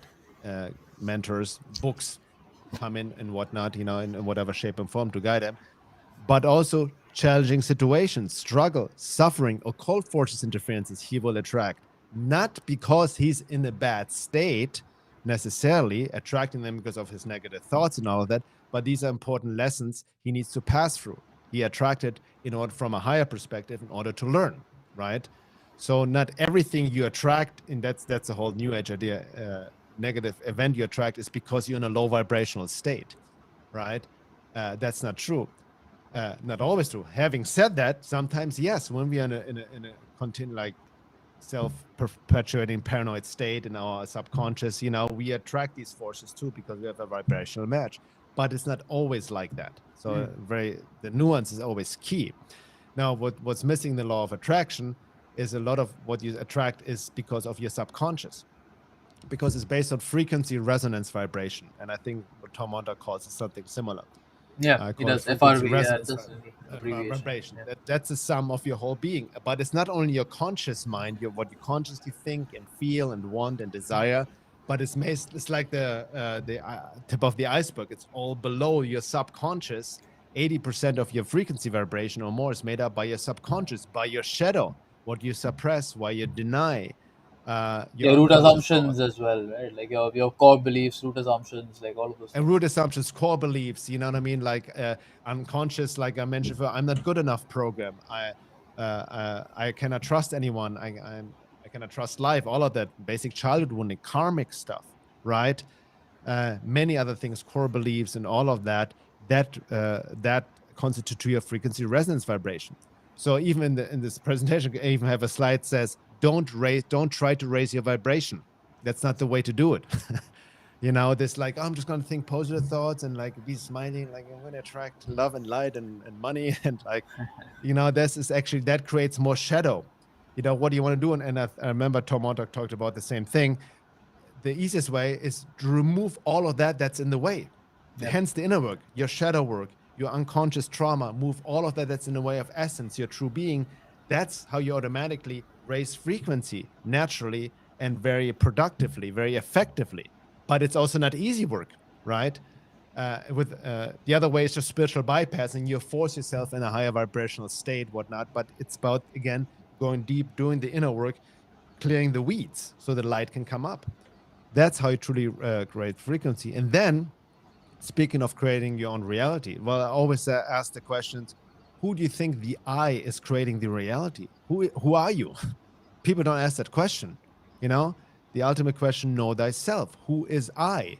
And if you're really sincere, and I mean truly sincere in this inquiry, and go deep, and that's quite a process, you realize that the I who you think you are is just a running program made of memories, experiences, karma, genetics, biological drives, conditioned desires. People never ask where your desires come from. That's another thing. People want to manifest and their desires and create their reality. Well, where are your desires coming from? If you're really sincere in that question and look down, and I've experienced it myself, you see that the majority of your desires are not even yours. They're socially, culturally conditioned based on what society tells you you need to have or be in order to be happy, right? They're biological drives, right? Of our lower nature, sexual drives, whatever, all of that. They're based on unconscious beliefs and on trauma reactions, right? Based on, oh, I'm not good enough. So if you feel a shame, a hole within yourself because you're not good enough, you're trying to stuff that hole from the outside with relationships, with stuffs. Lot of successful, highly famous, rich people are actually highly insecure people that have holes and try to stuff it, you know, in this empty hole. How are holes created in childhood through childhood wounding? It's a disconnection from essence, right? I've worked with thousands of people over the years, especially one-on-one, especially in LA, even with very wealthy people, a lot of celebrities. I don't want to name drop anyone, you know, like back in my days doing body work. And they were deeply unhappy people because I knew they were pursuing goals and aims in their life. They were not their own, right? They're just addicted to the fame and the riches and all of that to fill a deep, insecure hole within themselves. So again, I'm not denouncing materialism and material stuff. And that's a whole other thing, that in order to be spiritual, you have to be poor and all of that. Like, There's virtue in poverty and all that. You have this in India too, right? You know, be just Yeah, big ascetic time, big and time. like reject all materialism, and that's the other trap in itself, right? And, Yeah, I feel like money is a very powerful force. I feel like exactly, good people should have the most of it in exactly. order And now, to Sri Aurobindo talk, we need to conquer the forces of sex, money, and power from the hostile forces and bring it under the divine, but not reject it, right? Yeah. But again, with creating your own reality, first of all, who's the I creating, right? A lot of it is the I is not who is. We mistake the personality we identify with the true self. But what I pointed out, and Tom and we have talked about this on a podcast as well, ultimately, you don't need to engage in any manifestation rituals or you create your own reality stuff.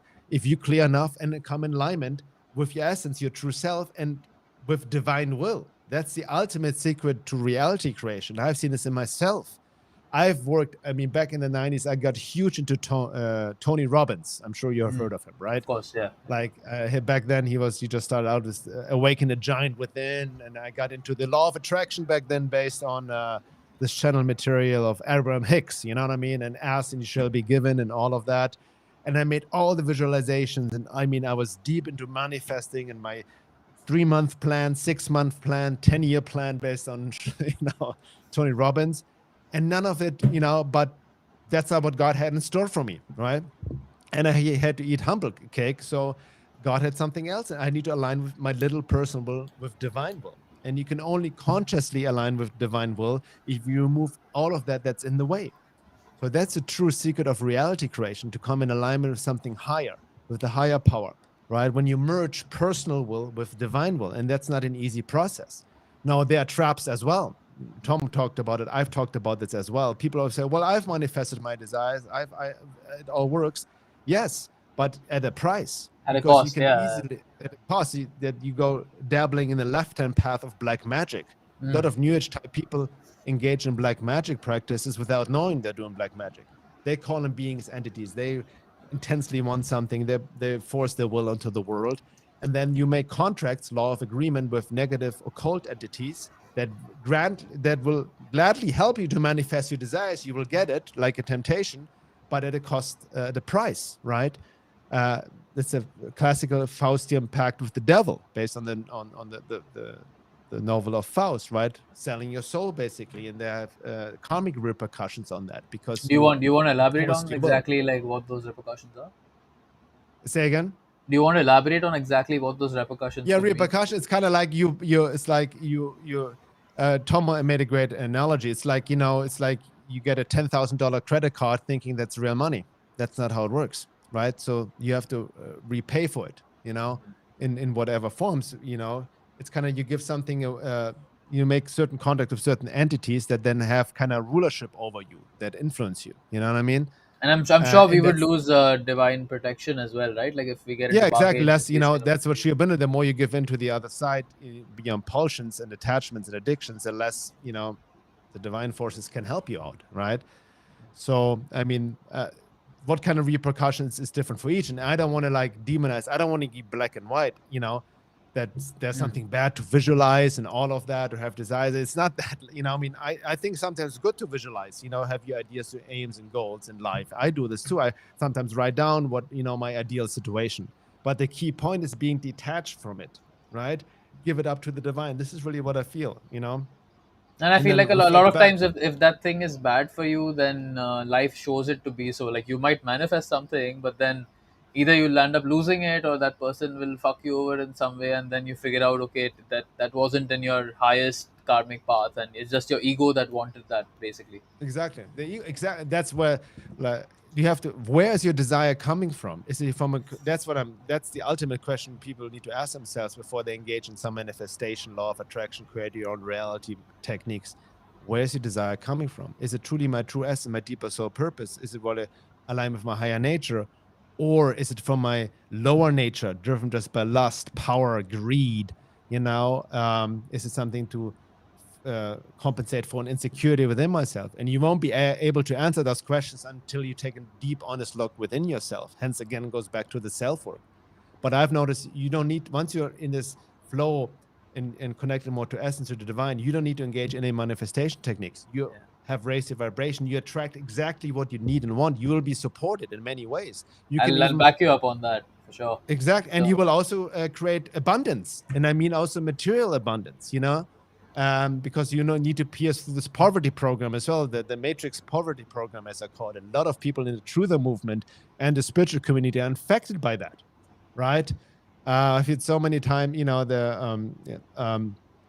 that they people have entitlement, especially now. This should be free and all of that. I mean, Tom and me, like, we have so much free content. I've over 60 free articles, films, videos, all of it free on a free podcast. And then people get upset, oh, you're charging $10 a month for the second hour of the podcast.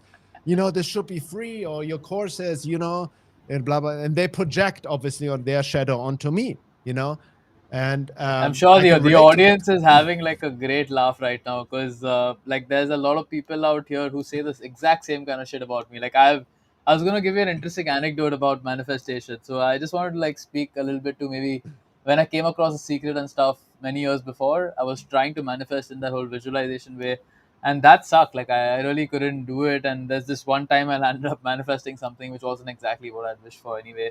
But Yeah. contrast that to applying the principles that you're alluding to, just not even like listening to Tom or you, but just coming across it through other sources.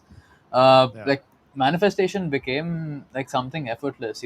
I just got this idea one day that I want to do this seminar and like really just lay out all of my work in like a long format. And I'd never done anything like that before. But from the time I got the idea to the execution, it was just like maybe 2 3 months, and I landed up pulling it off, and it was a great success. So I mean, that's what I was talking about, when you're talking about charging and stuff. So that's how I typically do things. I'll do the seminar, and then a couple of months later, I'll release it for free. And then people always complain. There's like both kinds of people, There's some people who say that, oh, you charge so less. And there's some kind of people who are like, oh, you shouldn't charge at all. Information should be free. The awakening should be free. Everyone should have access to it. But Yeah. personally, I feel that like people like us who are actually trying to do this for a living, and that keeps us accountable in some way, like we're getting monetized, so our content is up to the mark, and it's more regular, rather than someone who's just doing this on the side and who's not invested fully in terms of actually being compensated for it monetarily. So I don't think there's anything wrong personally, like for charging for No, no, this. I nothing. It's feel like actually it's against yeah. is against universal law. I mean, I realize too, nothing is for free in the entire universe, right? It's all interrelated. It's even learned from my teachers, a violation of free will just to give free things free. You need to pay. Even people are spiritual knowledge, information should be free and all of that. No, even in ancient times, it's not free at all. You have to go through tests. You have to pay with yourself. If you hang out in ashram, you have to give your belongings away and all of that. Nothing is free. That's actually a trap of the occult forces. So a lot of truthers, I want to put this out there, might be triggering. If it's triggering for you guys, do shadow work and look within. But if you claim you want things for free that should be free, you're exactly falling into the WEF, World Economic Forum, communist takeover. Where it's all about you will Oh, own nothing, nothing. but be happy, right?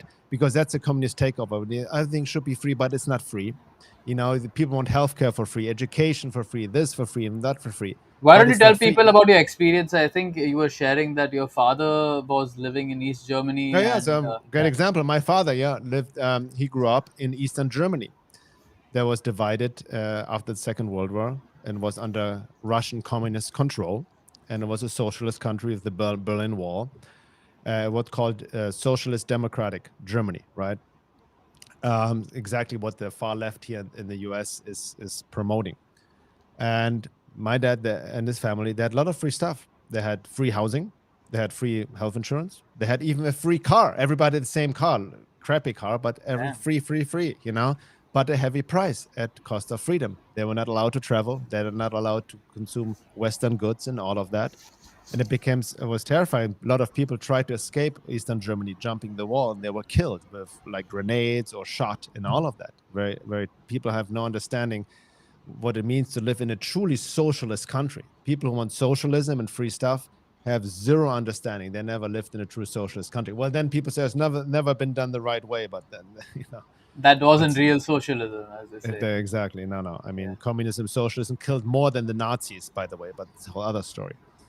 Yeah, So I'm glad there you're was pretty glued into the political stuff as well. Like it's yeah. rare to see people who have like a multifaceted view and a good hold on So subjects. So I really appreciate that. thank you for that. So my dad, um, the Berlin Wall was built in the early 60s.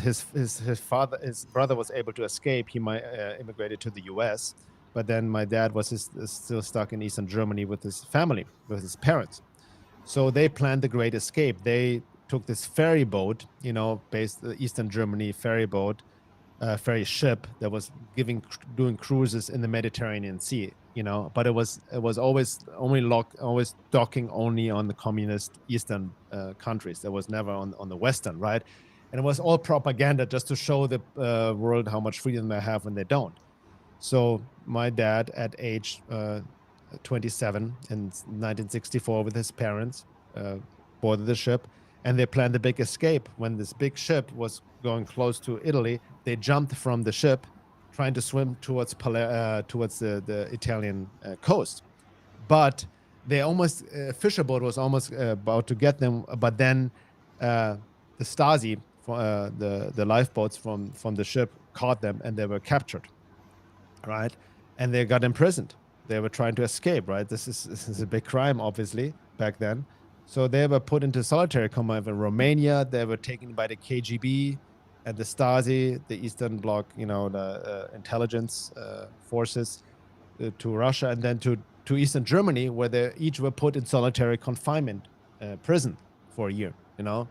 So my dad has blocked a lot out of it. Who knows what happened back then? But he was in contact with his brother, and to make the story short, because the Americans actually helped my dad through a lawyer to get out of prison in Eastern Germany. He got him out. His Your brother, dad who was was already in control trouble. opposition too then. Say again? Your What? dad was a control opposition too then. Exactly. Exactly. There you go. So he escaped, and then in '65, and then he for this dream he came to the US. You know what I mean? And I experienced freedoms here as well, like in capitalism. Is the best functioning system based on a level of consciousness we are right now. Nothing is perfect, but I'm just saying, like, what people have what we're dealing with here in the US and the Western world is this communist leftist takeover. And people think it's a good thing. People are in this illusion that nothing is free, in any socialist country, even Germany, where a lot of things are free. You know how many taxes you pay? It's insane. You like 50 or 60% of your income goes to the government, so other people have stuff for free, right? So it doesn't work. And you're going back to this topic, like, so a lot of these truthers and people who are whatever is caught up that stuff should be free. You know what I mean?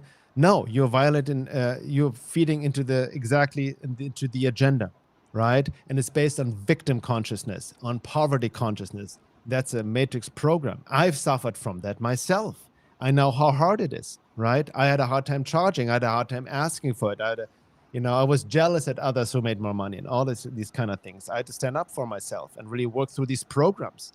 A lot of these programs are, again, based on I'm not good enough. I cannot trust myself. It's based on self-worth, lack of self-worth, and all of that, and not understand the force of money, which is nothing material. Tom Montauk has an excellent article on his website called Opening the Open Flow. the flow. Yeah. Open the Flow, which Amazing one. is a big one.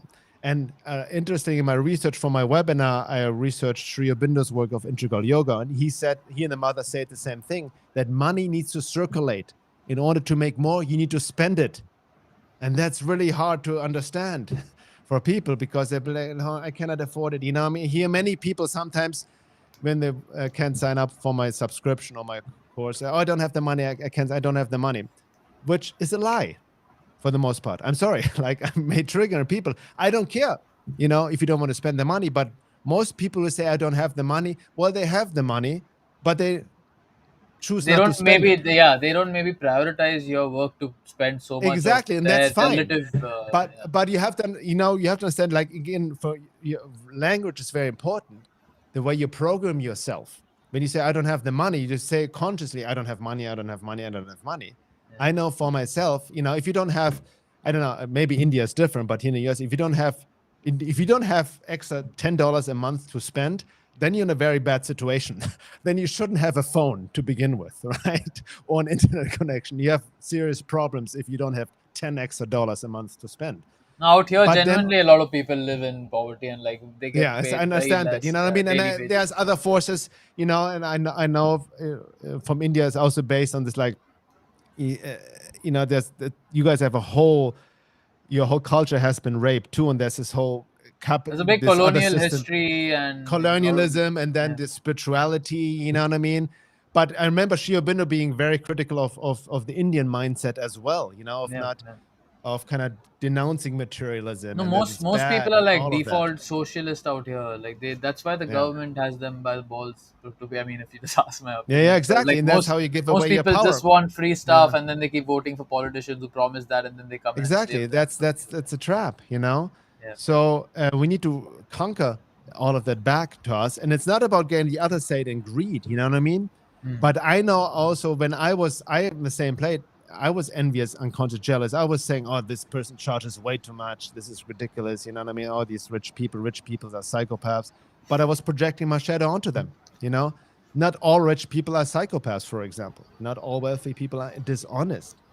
But so again, true, I noticed what Tom said about opening the flow, I realized it myself. So I had to get over my fear of spending money. I was like, man, holding it, saving it, and like, I was always looking for the cheapest thing, even go shopping like for groceries. And that's when it changed many years ago. I realized because I realized, talking about health, what you're into right now, I realized, no, I want the best food possible in my body. This is the number one I cannot save money on. It needs to be the high quality organic food, whatever it costs. I cannot go for the cheap crap anymore, right? So I expanded it on myself. So I'm going to go to the grocery store, right? And that's how people can check the poverty program, right? When you just constantly look for the best deal and you like become very stingy. And I'm like, no, Miser. I'm gonna go for the best organic, most expensive stuff. I don't care. I need the best food into my body. And that's when I changed slowly the program. I deprogram myself to spending this without feeling guilty, feeling, oh, I shouldn't have, oh my God, that's where it started. And then I invested more into myself, right? I spent tens and thousands of dollars in education, workshop, books, programs, learning modalities, and all of that. And the more I spent it, the more it came back, literally, with clients, with other opportunities, possibilities, by engaging the flow. But I had to also at the same time work through my program and resistance, right, of this fear. And I'm not saying that's to mindlessly spend money and you have to be discerning also on you don't want to throw money out of the window with stuff you don't even need, right? And all of that, but really understanding that money is energy and how it flows, right? And the more I give, the more it comes back to me. And anybody, highly recommend reading that article by Tom Montauk, opening the flow. And that was I'm confirmed having by. Montauk on day after, so that's going to be very So they're interesting for perfect. me. Now that really helped me in that sense. And they're deeper unconscious programs, right? But also careful of your mindset, how we shadow project on other people. I remember I was working at this massage, this bodywork healing place in Los Angeles, really high end. I made good money, had good clients, but there was this other fellow body worker that worked there who gave retreats, who invited people, got clients from there. And I talked shit. He's just grifting people always, oh my God, you know what I mean? What an asshole. He's just really fake and blah, blah, blah. But then I had, in my inner inquiry, I had to be honest with myself. I was actually unconscious jealous at him. Yeah. I was envious at his success. I wanted what he had, right? So you have to be very honest with yourself when you talk shit about other people who make money or charge, how your own unconscious envy and jealousy is coming in. So once I confronted that, that would set me free then again as well. But I see a lot of people acting from this poverty program. And then people don't question, like you said, like people have no problem going to the mechanic or to the bakery to, pay for a service, right? But our work costs a lot of time, energy, and money too, like studio setup and all of that, podcasts. People have no idea how much, the research I do, compile it, write an article. People have no idea how much time and energy and struggle it is to put this information out there, which they can read for free. So God forbid I charge, for a course or for a podcast as a second hour. So again, this is the matrix trap, the poverty program. We need to be very aware. And it has also infected the spiritual community as well. The idea, in order to reach God or the divine, you need to be poor, you need to reject all materialism. That's literally a matrix program to keep people disempowered. You see it in the Christian tradition too. You know what I mean? While the Vatican is swimming in gold, everybody else is being kept poor. So Same thing here. Even that's the my Indian temples are filled with gold, and that's my TED talk on that. no, I can relate so much, man. Like I've invested wholeheartedly in my own health. I think most of my salary goes in my supplement money and my tests to just keep upgrading my health. And I'm always on the lookout to buy the new course or to like buy the new book. And I've just been Yeah. investing, and it's all paid off, dude. Like I mean, and we are actually making this so much more accessible for people. Like we actually sit and take the time and invest in reading books. I mean, people have no idea how much time it takes us to read a book.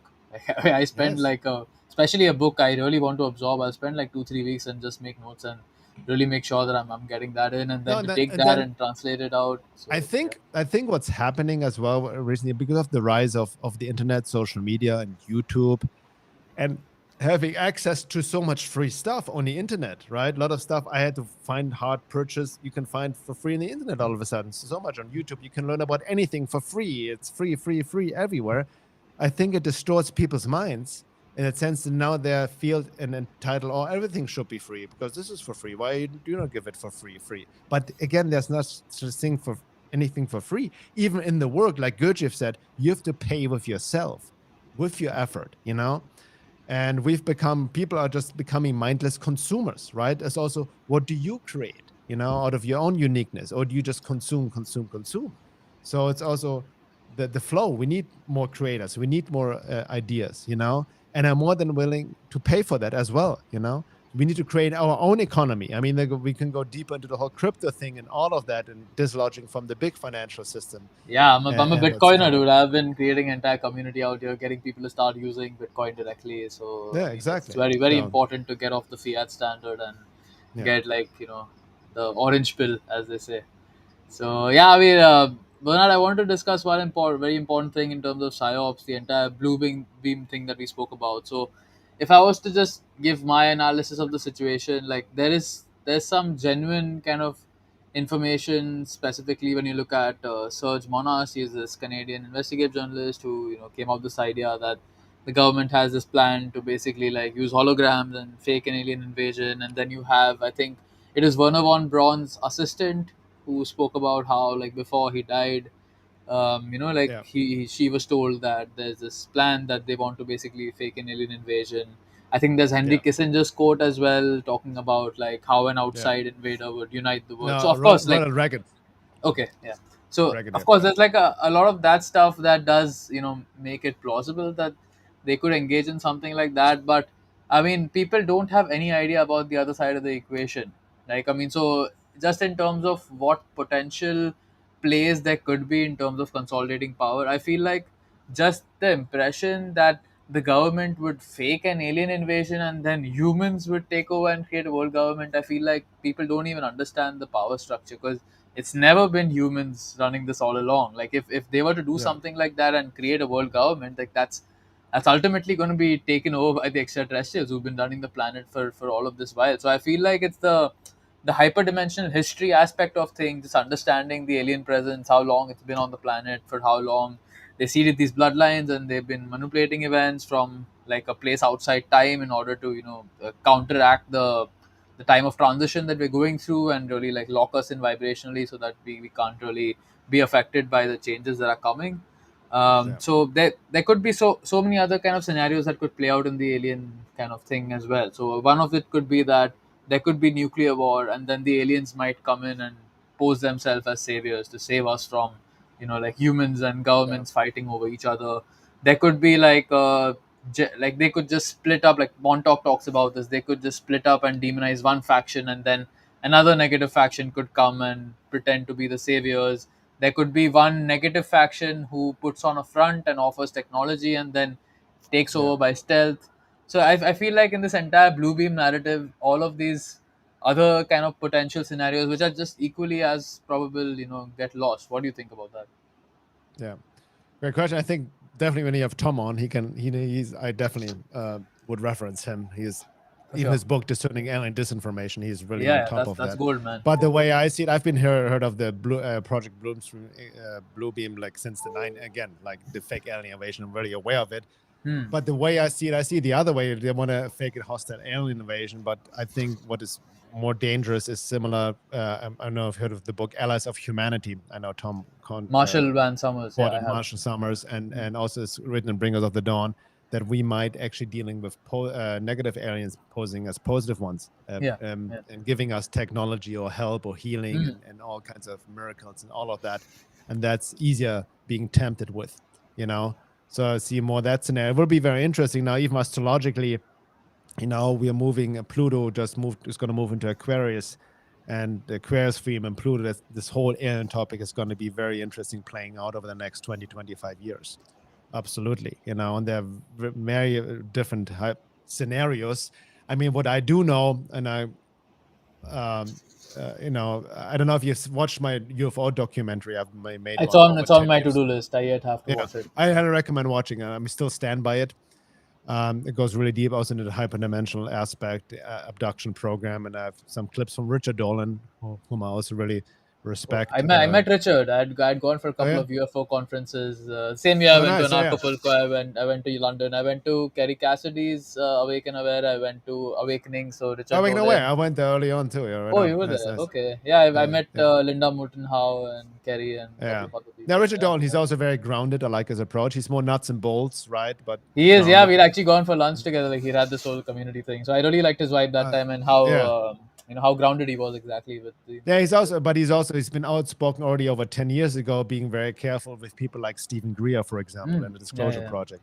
yeah, yeah. Now, in that case, I would save, even my documentary, I have a whole section on him. I would safely say controlled ops, in I'd his agree with case, that, yeah. Especially you looking at know. his whole Rockefeller background, and I mean, his whole Yeah. narrative is that all aliens are good, just because they Exactly. came from. That's a big there's no That's negative bullshit. Yeah. aliens, right? Yeah, yeah. That's really, where did he come from? Out of nowhere. So careful with this guy. Absolutely. And Richard Dolan also gave a good critique about him at one of the Awaken Aware conferences. I have the clip in the documentary. But what, like Richard Dolan said, whatever disclosure we're dealing with, even now with the hearings, it's just going to be partial. It's going to be manipulated. There will never be the whole truth, because the whole truth is very terrifying. People are not ready for it. And people still think about just physical aliens, like a Hollywood movie, you know what I mean? And all of that. So we have to understand whatever happens on a public level, which is partial and distorted, used also for social engineering and population control, right? So I'm not waiting for the government. If anybody who has studied this program, alien phenomena, knows that the government is also not in control, because they are duped by these alien beings themselves. So very key. The people wait for this official disclosure, whatever the government is hiding from us. But what they're really hiding from us is that they also don't know and are not in control of this phenomenon, right? So we have to be very not only discerning, but the way I see it, is also goes in conjunction with our evolution of consciousness. So we have to also differentiate alien entities from other interdimensional beings that are also inhabited in this planet, Oh, this there's earth this already. entire like I feel like a lot of Christians and religious people just don't want to acknowledge the existence of aliens because they just want to put all of it in the demonic category. But there are Exactly. That's important also differences very between. oversimplified. Yeah. Yeah, I yeah. mean, I don't know if you're aware of this trend here in the US. This whole trend from New Age people jumping to very fundamentalist Christians all of a Yeah, sudden. They yeah, yeah. become, I'm very. and I've now seen. I think the think. yoga is demonic and meditation is demonic and astrology is everything is satanic and demonic. Whatever doesn't agree with their I feel view, like right? there was So this one guy. I think his name was Christopher White. He did this David Icke debunk documentary. So I remember him coming from that whole bent that all this new age stuff is just uh, coming from the elite and the Illuminati factions, and Christianity is the real thing because every time someone has like an experience with a negative entity and they take Christ's name, then it doesn't happen. So, yeah. which is not true. Also, I mean, I've seen many abduction accounts in the literature where people just like stand up for themselves or invoke another deity, and it still works, right? So, Yeah. Yeah. So with the whole alien topic, I've gotten deep into it 10 years ago. You know what I mean? What I see now, where I'm also need to stick where I'm being called to with my own purpose, so to speak, what I'm focused on. And the work I'm doing, I'm keep writing, I keep an eye on the world, but I know, especially with the people who've gone through the inner work is so key. So I've worked, with our programs, with my wife, we work with hundreds of people. We're doing really deep work to get people aligned, to help people make this transition on a deeper level to connect to their essence. So whatever's happening out there, I keep an eye on it, but more objectively. I know what I know. I think the documentary I did over 10 years ago stands on its own. So I feel a lot of new people get into this alien topic, right? And can get easily deceived. That's why I'm glad, Tom Montag, he has been diving deep. He's like a veteran in this. So I would definitely recommend his work in that regard. And being careful, we can easily be deceived, right? In that sense, both by hope or fear, right? And again, I quote Richard Dolan from a documentary that both hope and fear is a trap. It's true, actually. Both is based on time. It's both two sides of the coin. Fear, you get in this paranoid doom and gloom, what can happen, and hope can also is projected into the future, right? And what I know, though, that's what I can, in my experience over the past 25 years, 30 years, I've heard all kinds of predictions, all of them. even remember, I don't know, David Wilcock is a New Age guy. He talked about disclosure so many times, supposed to happen. So many secrets should be revealed already back in 2012, and anything from Wasn't he hope the and guy who used to say that Obama is also fighting the exactly, cabal on Obama some? is going to bring down Illuminati with him. Yeah. Exactly. Lol. All the I be very careful of any of this prediction basis. Be it also fearful predictions. Oh my God, the world is going to shit, economic meltdown, supply chain. You get in this safe is irrational prepper like 3D survival mindset as well. Dude, I'm not saying to I know be people who've like listened to some of these doom and gloom people, stocked up on 2 years worth of grains, and then it's all yeah, gone to no, I waste mean because nothing happened. So have yeah, common sense yeah. sometimes, have something extra, but stay balanced. But what I'm saying is like all the predictions I've heard, literally all of them, from like the cabal defeated, the aliens, the negative aliens have been removed already. They're not there anymore. The golden age is coming, to like, oh my God, like doom and gloom, like nuclear warfare and all of that. Also supposed to happen years ago. None of that has happened. So you need to understand that not the future is not set in stone as well, and you need to be Mhm. careful what we focus on. So I feel it's a it's very not to be childish mindset to want to hold on to predictions rather than growing up and understanding that we're living in a place where there's the free will of so many beings involved that the future is exactly. always going to be in flux. Yeah. So that's why, like Tom, there are many probabilities how it could go, right? Yeah, Stay yeah. objective. Even with Project Blueprint, I know what it's all about. I know the agenda. I know, so I'm like, I know that their intention is, but I'm not attached to it. I'm just going. I'm observing, and I think that's very key. If you're in the truth seeking business, to have more detached view, to have certain probabilities, but don't attach to any, and just observe, and also observe yourself again, because you have an effect on the world as well, right? So I What feel like they don't really have to fake an invasion. They can just like come here and do it themselves, I don't right? think I don't think it's necessary. I think it's Yeah. like it's probable, but again, there's so many other things happen on multidimensional levels, right? Mm. On the positive and negative Yep. timeline. Yep. Yep. What I do know, what I see happening is a splitting of humanity, right? I've talked about this for many years. I think Tom as well, especially with the vax. I don't know if you know my work with Thomas Meyer's workshop and the spiritual consequences Yeah, of the yeah, COVID yeah. vaccine. I have seen a little It's bit of very that dark and podcast. disturbing, but it needs to be acknowledged, right? And the splitting of the inorganic and organic timeline, transhumanism and the other way, right? So that's, I think, way beyond the alien topic, is something more important to focus on, right? Because they try to lock us into a time loop prison, so to speak, frequency prison, by dislodging our souls, right? That's a key aspect. What the invasion? That's here's the ultimate thing. I've said this for many years. The ultimate alien invasion is happening through us. It's not happening outside. It already happened with the COVID jab, right? A lot of billions of people have injected with this COVID vaccine, which has spirits of transhumanism, soratic demonic entities. People are being injected with. Sorat is being based on Rudolf Steiner's work, that came out of the cosmos, an evil being that's taken over. So the alien invasion is happening through our own minds, the Wetiko virus, right? Hooking into our shadow, our trauma, our blind spots. It's through us. It's not out there. And I think we are being distracted in that sense, by focusing externally, of waiting for some aliens to come, Mm. when they have been with us all around all the time already, and they can easily come through our own minds. So their intention is to dislodge, and I've laid out the agenda as well. Their intention has been over thousands of years to prime our bodies as vessels for incarnational opportunities for these negative forces to inhabit, Mm. right? A lot of people are already possessed by these beings. So what is the antidote? The antidote is soul embodiment. Again, do the great work, connect to your essence, to your soul being, then you're protected. Nothing can come in. But as long as we are being tricked to look outside ourselves, we can easily fall into your agenda and become hijacked beyond our awareness.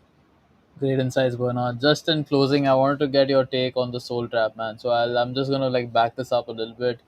In my Yeah. own journey, I've kind of been down the entire near-death experience research rabbit hole and the new age rabbit hole with respect to like absorbing mystics and gurus and like been there for a couple of years, then moved into exploring the negative aliens and the hyperdimensional stuff, and that's when the soul trap idea really resonated with me, because even David Icke and there's a couple of others like Wes Penry and people like that who basically talk about the tunnel of light itself, after Yeah. death being this trap, and how reincarnation is just like a prison to basically torture our soul lifetime after lifetime. So Mhm. there's a while that I did resonate with that, and I mean, there's a lot of material that comes from people who are talking about that is true. So, but I mean, just I've been exploring this deeper, like myself, in the last couple of months. I've just been going deeper into really putting the pieces together and figuring things out for myself. So, in the whole process, I've kind of come to appreciate some of the finer nuances surrounding reincarnation. As to, I mean, just some of the common narratives that the people who believe that there's like this trap after death. They say that your soul's been tricked, but then when you understand that after you die, you basically like are your higher self, and that's seeing stuff from a much more heightened perspective compared to your ego. Like that's one thing. Yeah. Another thing is just people assume that, oh, when you come here you have full amnesia, so you don't remember anything. But then, just I mean, living life, I know like my dreams, my intuition, synchronicities, like it's all like a subtle guiding force, with respect to making sure that we stay on our path, and giving us nudges to stay on our path. So I mean, I do see like issues with that. I've not like yet come to a final conclusion. You can say I feel like I need to do a lot more reading before I really, I mean, totally believe it either way. Like, but what's your take on that? Because I know you've done some interesting articles, talking about your perspective on why Yeah. that's not true and why reincarnation really has a purpose. So maybe just tell Yeah. viewers about that a little bit. Well, we'll find out when we're dead, right? So Yeah, that's the ultimate. You can do all the research you want, yeah, intellectually trying to understand it. mm, No, I heard this rising more and more, and I thoroughly feel the need to debunk it. I think that's definitely. I think this idea that the tunnel of light is a trap and reincarnation is a soul trap and all of that.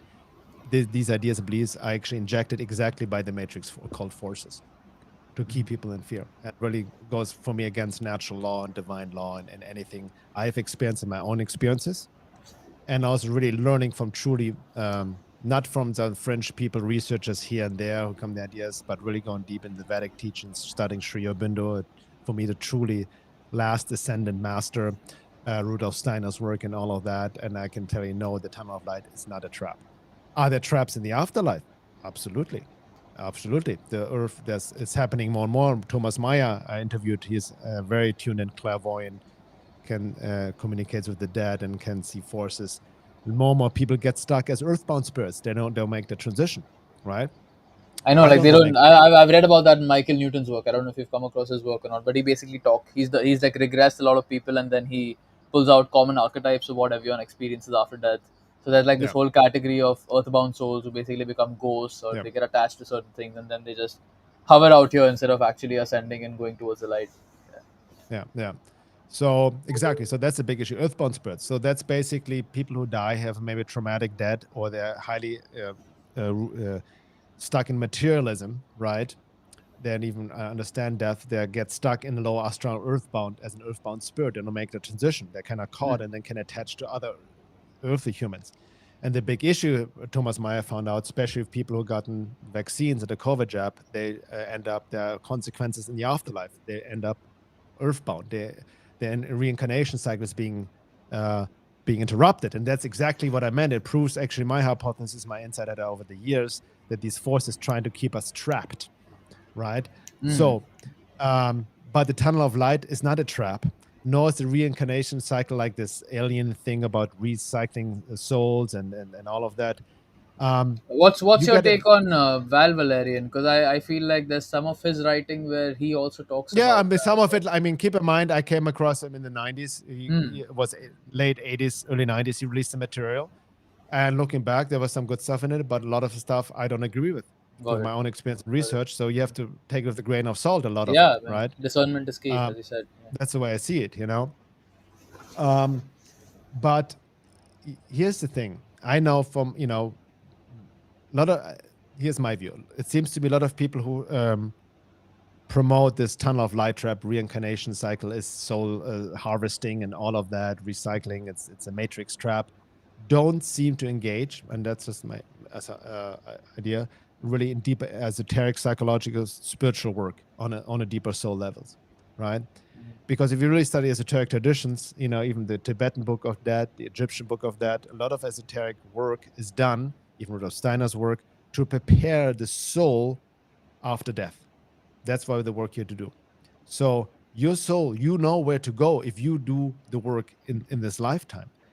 Souls that got trapped after death is because of trauma, because of your addictions, material addictions, all of that, drug addictions, sex addictions, all of that, any of that trauma, childhood. These can then in the esoteric tradition, shamanic traditions, they appear as entities, your own thought forms, elementals you have created attacking you yourself, right?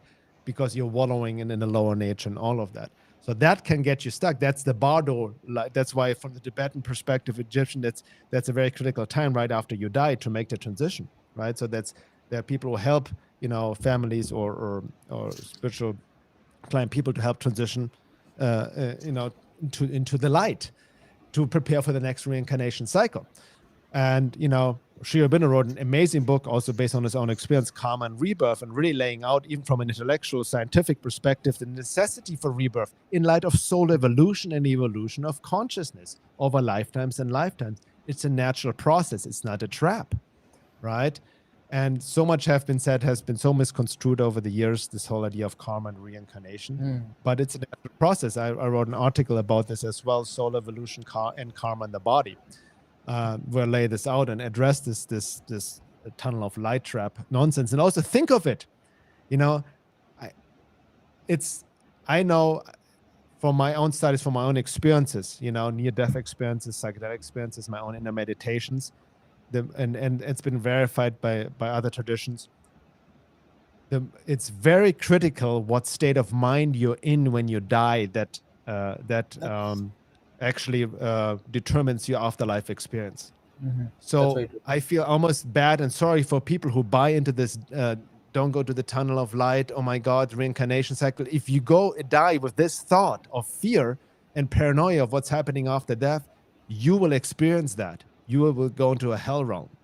And I'm not trying to fear people, but you have to understand the moment of death really is critical in the way of what determines your after-death experience. And also think it from a logical perspective. You're in this egoic mindset, so you're going to die, this intense state, and then, I'm going to make a left or right. Should I go to the light or not? Like, it's I don't know if anybody, I've smoked DMT quite a bit, you know what I mean? Like high intense psychedelic, so which induces almost like a near-death experience. You're not in the same mind like you're right now. You cannot just rationalize, think like, so, for me, it doesn't make sense on any level. And for me, this is a very dangerous matrix program infused by the forces who want to keep you actually entrapped. And, so, and again, the people who seem to promote it are not engaged in any sincere inner work, soul embodiment. And that's really the work. I want to do the work right now to connect to my essence, to bring in the divine, to clear my trauma and all of that in order to prepare my vessel after death for the next incarnation cycle, wherever I need to be, right? In order not to get trapped in the earthbound realm. And the only way to do it is to do the work right now and not to worry what's going to happen afterwards. Because so many people, have these theories about the tunnel of light, reincarnation. They're intellectualizing all of that, but they're not engaged in the work to really build the astral body, to grow your soul, as Sri Aurobindo would say, or bring the soul to the front, or Gurdjieff said, grow your soul, the astral body, as Rudolf Steiner said, to really, clear all of that, so you really have full consciousness at the moment of death and after death. That's how you really help your soul being to transition. And that's Very my view. interesting And in perspective. the end, I will know when I die. That's all I can say. Yeah, for sure. That's the only way we never know, like completely. But yeah, I mean, I feel like the issue is that a lot of near-death experience research. I mean, when I've read regressions of people, I mean, like books of Brian West, Michael Newton, Robert Schwartz, people like that, Dolores Cannon as well.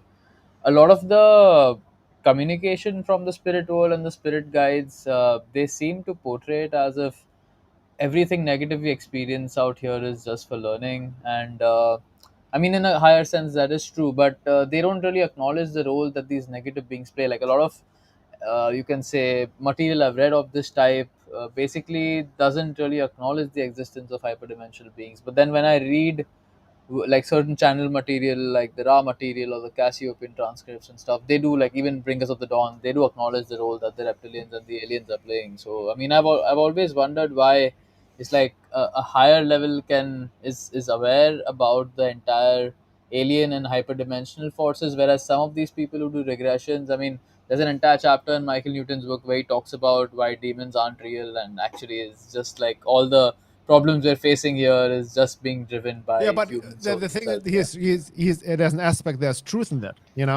I learned a lot as well from the shamanic traditions, from the Russian, the Siberian shaman I studied with, a master of dreams. I read her work, very fascinating about after death, near death experiences, the transition. I learned a lot from Thomas Myers. Really, he's very tuned in, and in other traditions, you have to understand a lot of entities. I've written an article about what people call entities, actually our own thought shadow projections coming back at us, thought Mm. formation that have become entities. When Yep. you're constantly like indulging in negative thoughts and fear, paranoia, you literally create a thought form in the ether that becomes an Yep. entity, and that kind of feeds off in itself. That's the issue of that's a big topic nowadays, porn addiction. you know Mm. People just, especially nowadays, it's easy like masturbate into porn and all of that, and having these fantasies. They're feeding entities, they're creating this entity that feeds on itself, right? That gives you even more of that luge that wants to have more of that. So a lot of trauma, a lot of elementals, as Thomas Michael, we create elemental beings because of our thought projections, especially if they're emotionally charged and whatnot, or unconscious shadow can appear as entities. And that's what we experience after the death. So after death, a lot of what we experience as entities, he even said that he tuned and he worked with after death souls, are in fact our own projections, our own self-created entities that come back around, which we need to like accept. And people don't fight it, you know what I mean? Not understanding a lesson. Now it need to be integrated, absorbed, and released. And then also understanding negative entities. Yeah, in a sense, they have their own trajectory and lesson, right? I mean, they are also part of our own unconscious as well. There's a paradox as well, because all is one. So it's not either or, but all applies. So what I'm saying, a lot of people, what they experience after death, and then also when you have to be very discerning when you read near-death experience accounts. That's just very subjective, person Yep. based on their Very true. lesson level of consciousness. Everybody can have a different experience, Mm-hmm. right? So, and I derive more, when I go into this research, I want to read people from like what I call enlightened masters in that sense, like Sri Aurobindo. Read his book on karma, reincarnation, and all of that. Rudolf Steiner's work, high level of being, highly clairvoyant, very tuned in. So that's that. There's some, even Dolores Canyon. I'm like, I got into work, but for me, you know, um, again, it's just this state of being. I go to the deeper teachings, the ancient, the Vedics, and all of that, where we want to understand, and then correlates with my own experience and then common sense, and then really, again, I think a lot of people that get so fascinated by this fringe out there that they forget the inner work, right? And that's well, it was a big aha effect for me when I learned that most of the esoteric traditions and the esoteric science, the inner work, and it's difficult work. It's much easier to be externally focused than prepare your own body. That all of the traditions were actually designed to prepare the soul so that it knows where to go after death. That's what we hear in the waking life. So our whole life experience determines what we experience after death. And the main issue right now, it's like Thomas Meyer said it, and he's involved. He works like almost daily, like he has his whole team working with people helping to earthbound spirits transition to the light, because they're stuck Mm. in earthbound. There's millions and millions of people, even more, especially because of the jab, right? It keeps people souls earthbound, and that's where other and then they get attacked or attached by aromatic, psoriatic, and negative entities Mm. as well. But he said, like Thomas Meyer made a great point. It's very careful. It's not about fighting the negative entities. It's not. We're not in a Hollywood movie. You know what I mean? Like in all of that, they have their own soul trajectory, right? It's also helping transmute, Yeah. transform them.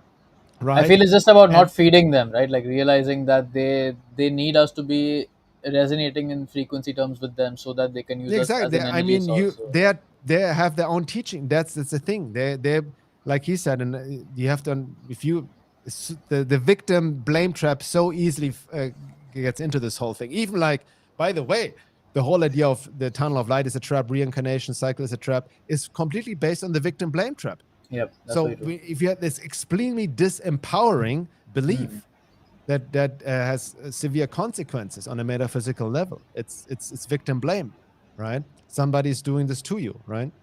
Um, so the only way out is through also the inner experience of, when I am grounded in myself and I had peak experiences, then I know I'm safe, I'm fine, nothing can get to me, right? In this lifetime, next lifetime, death, wherever, right? This is my true nature.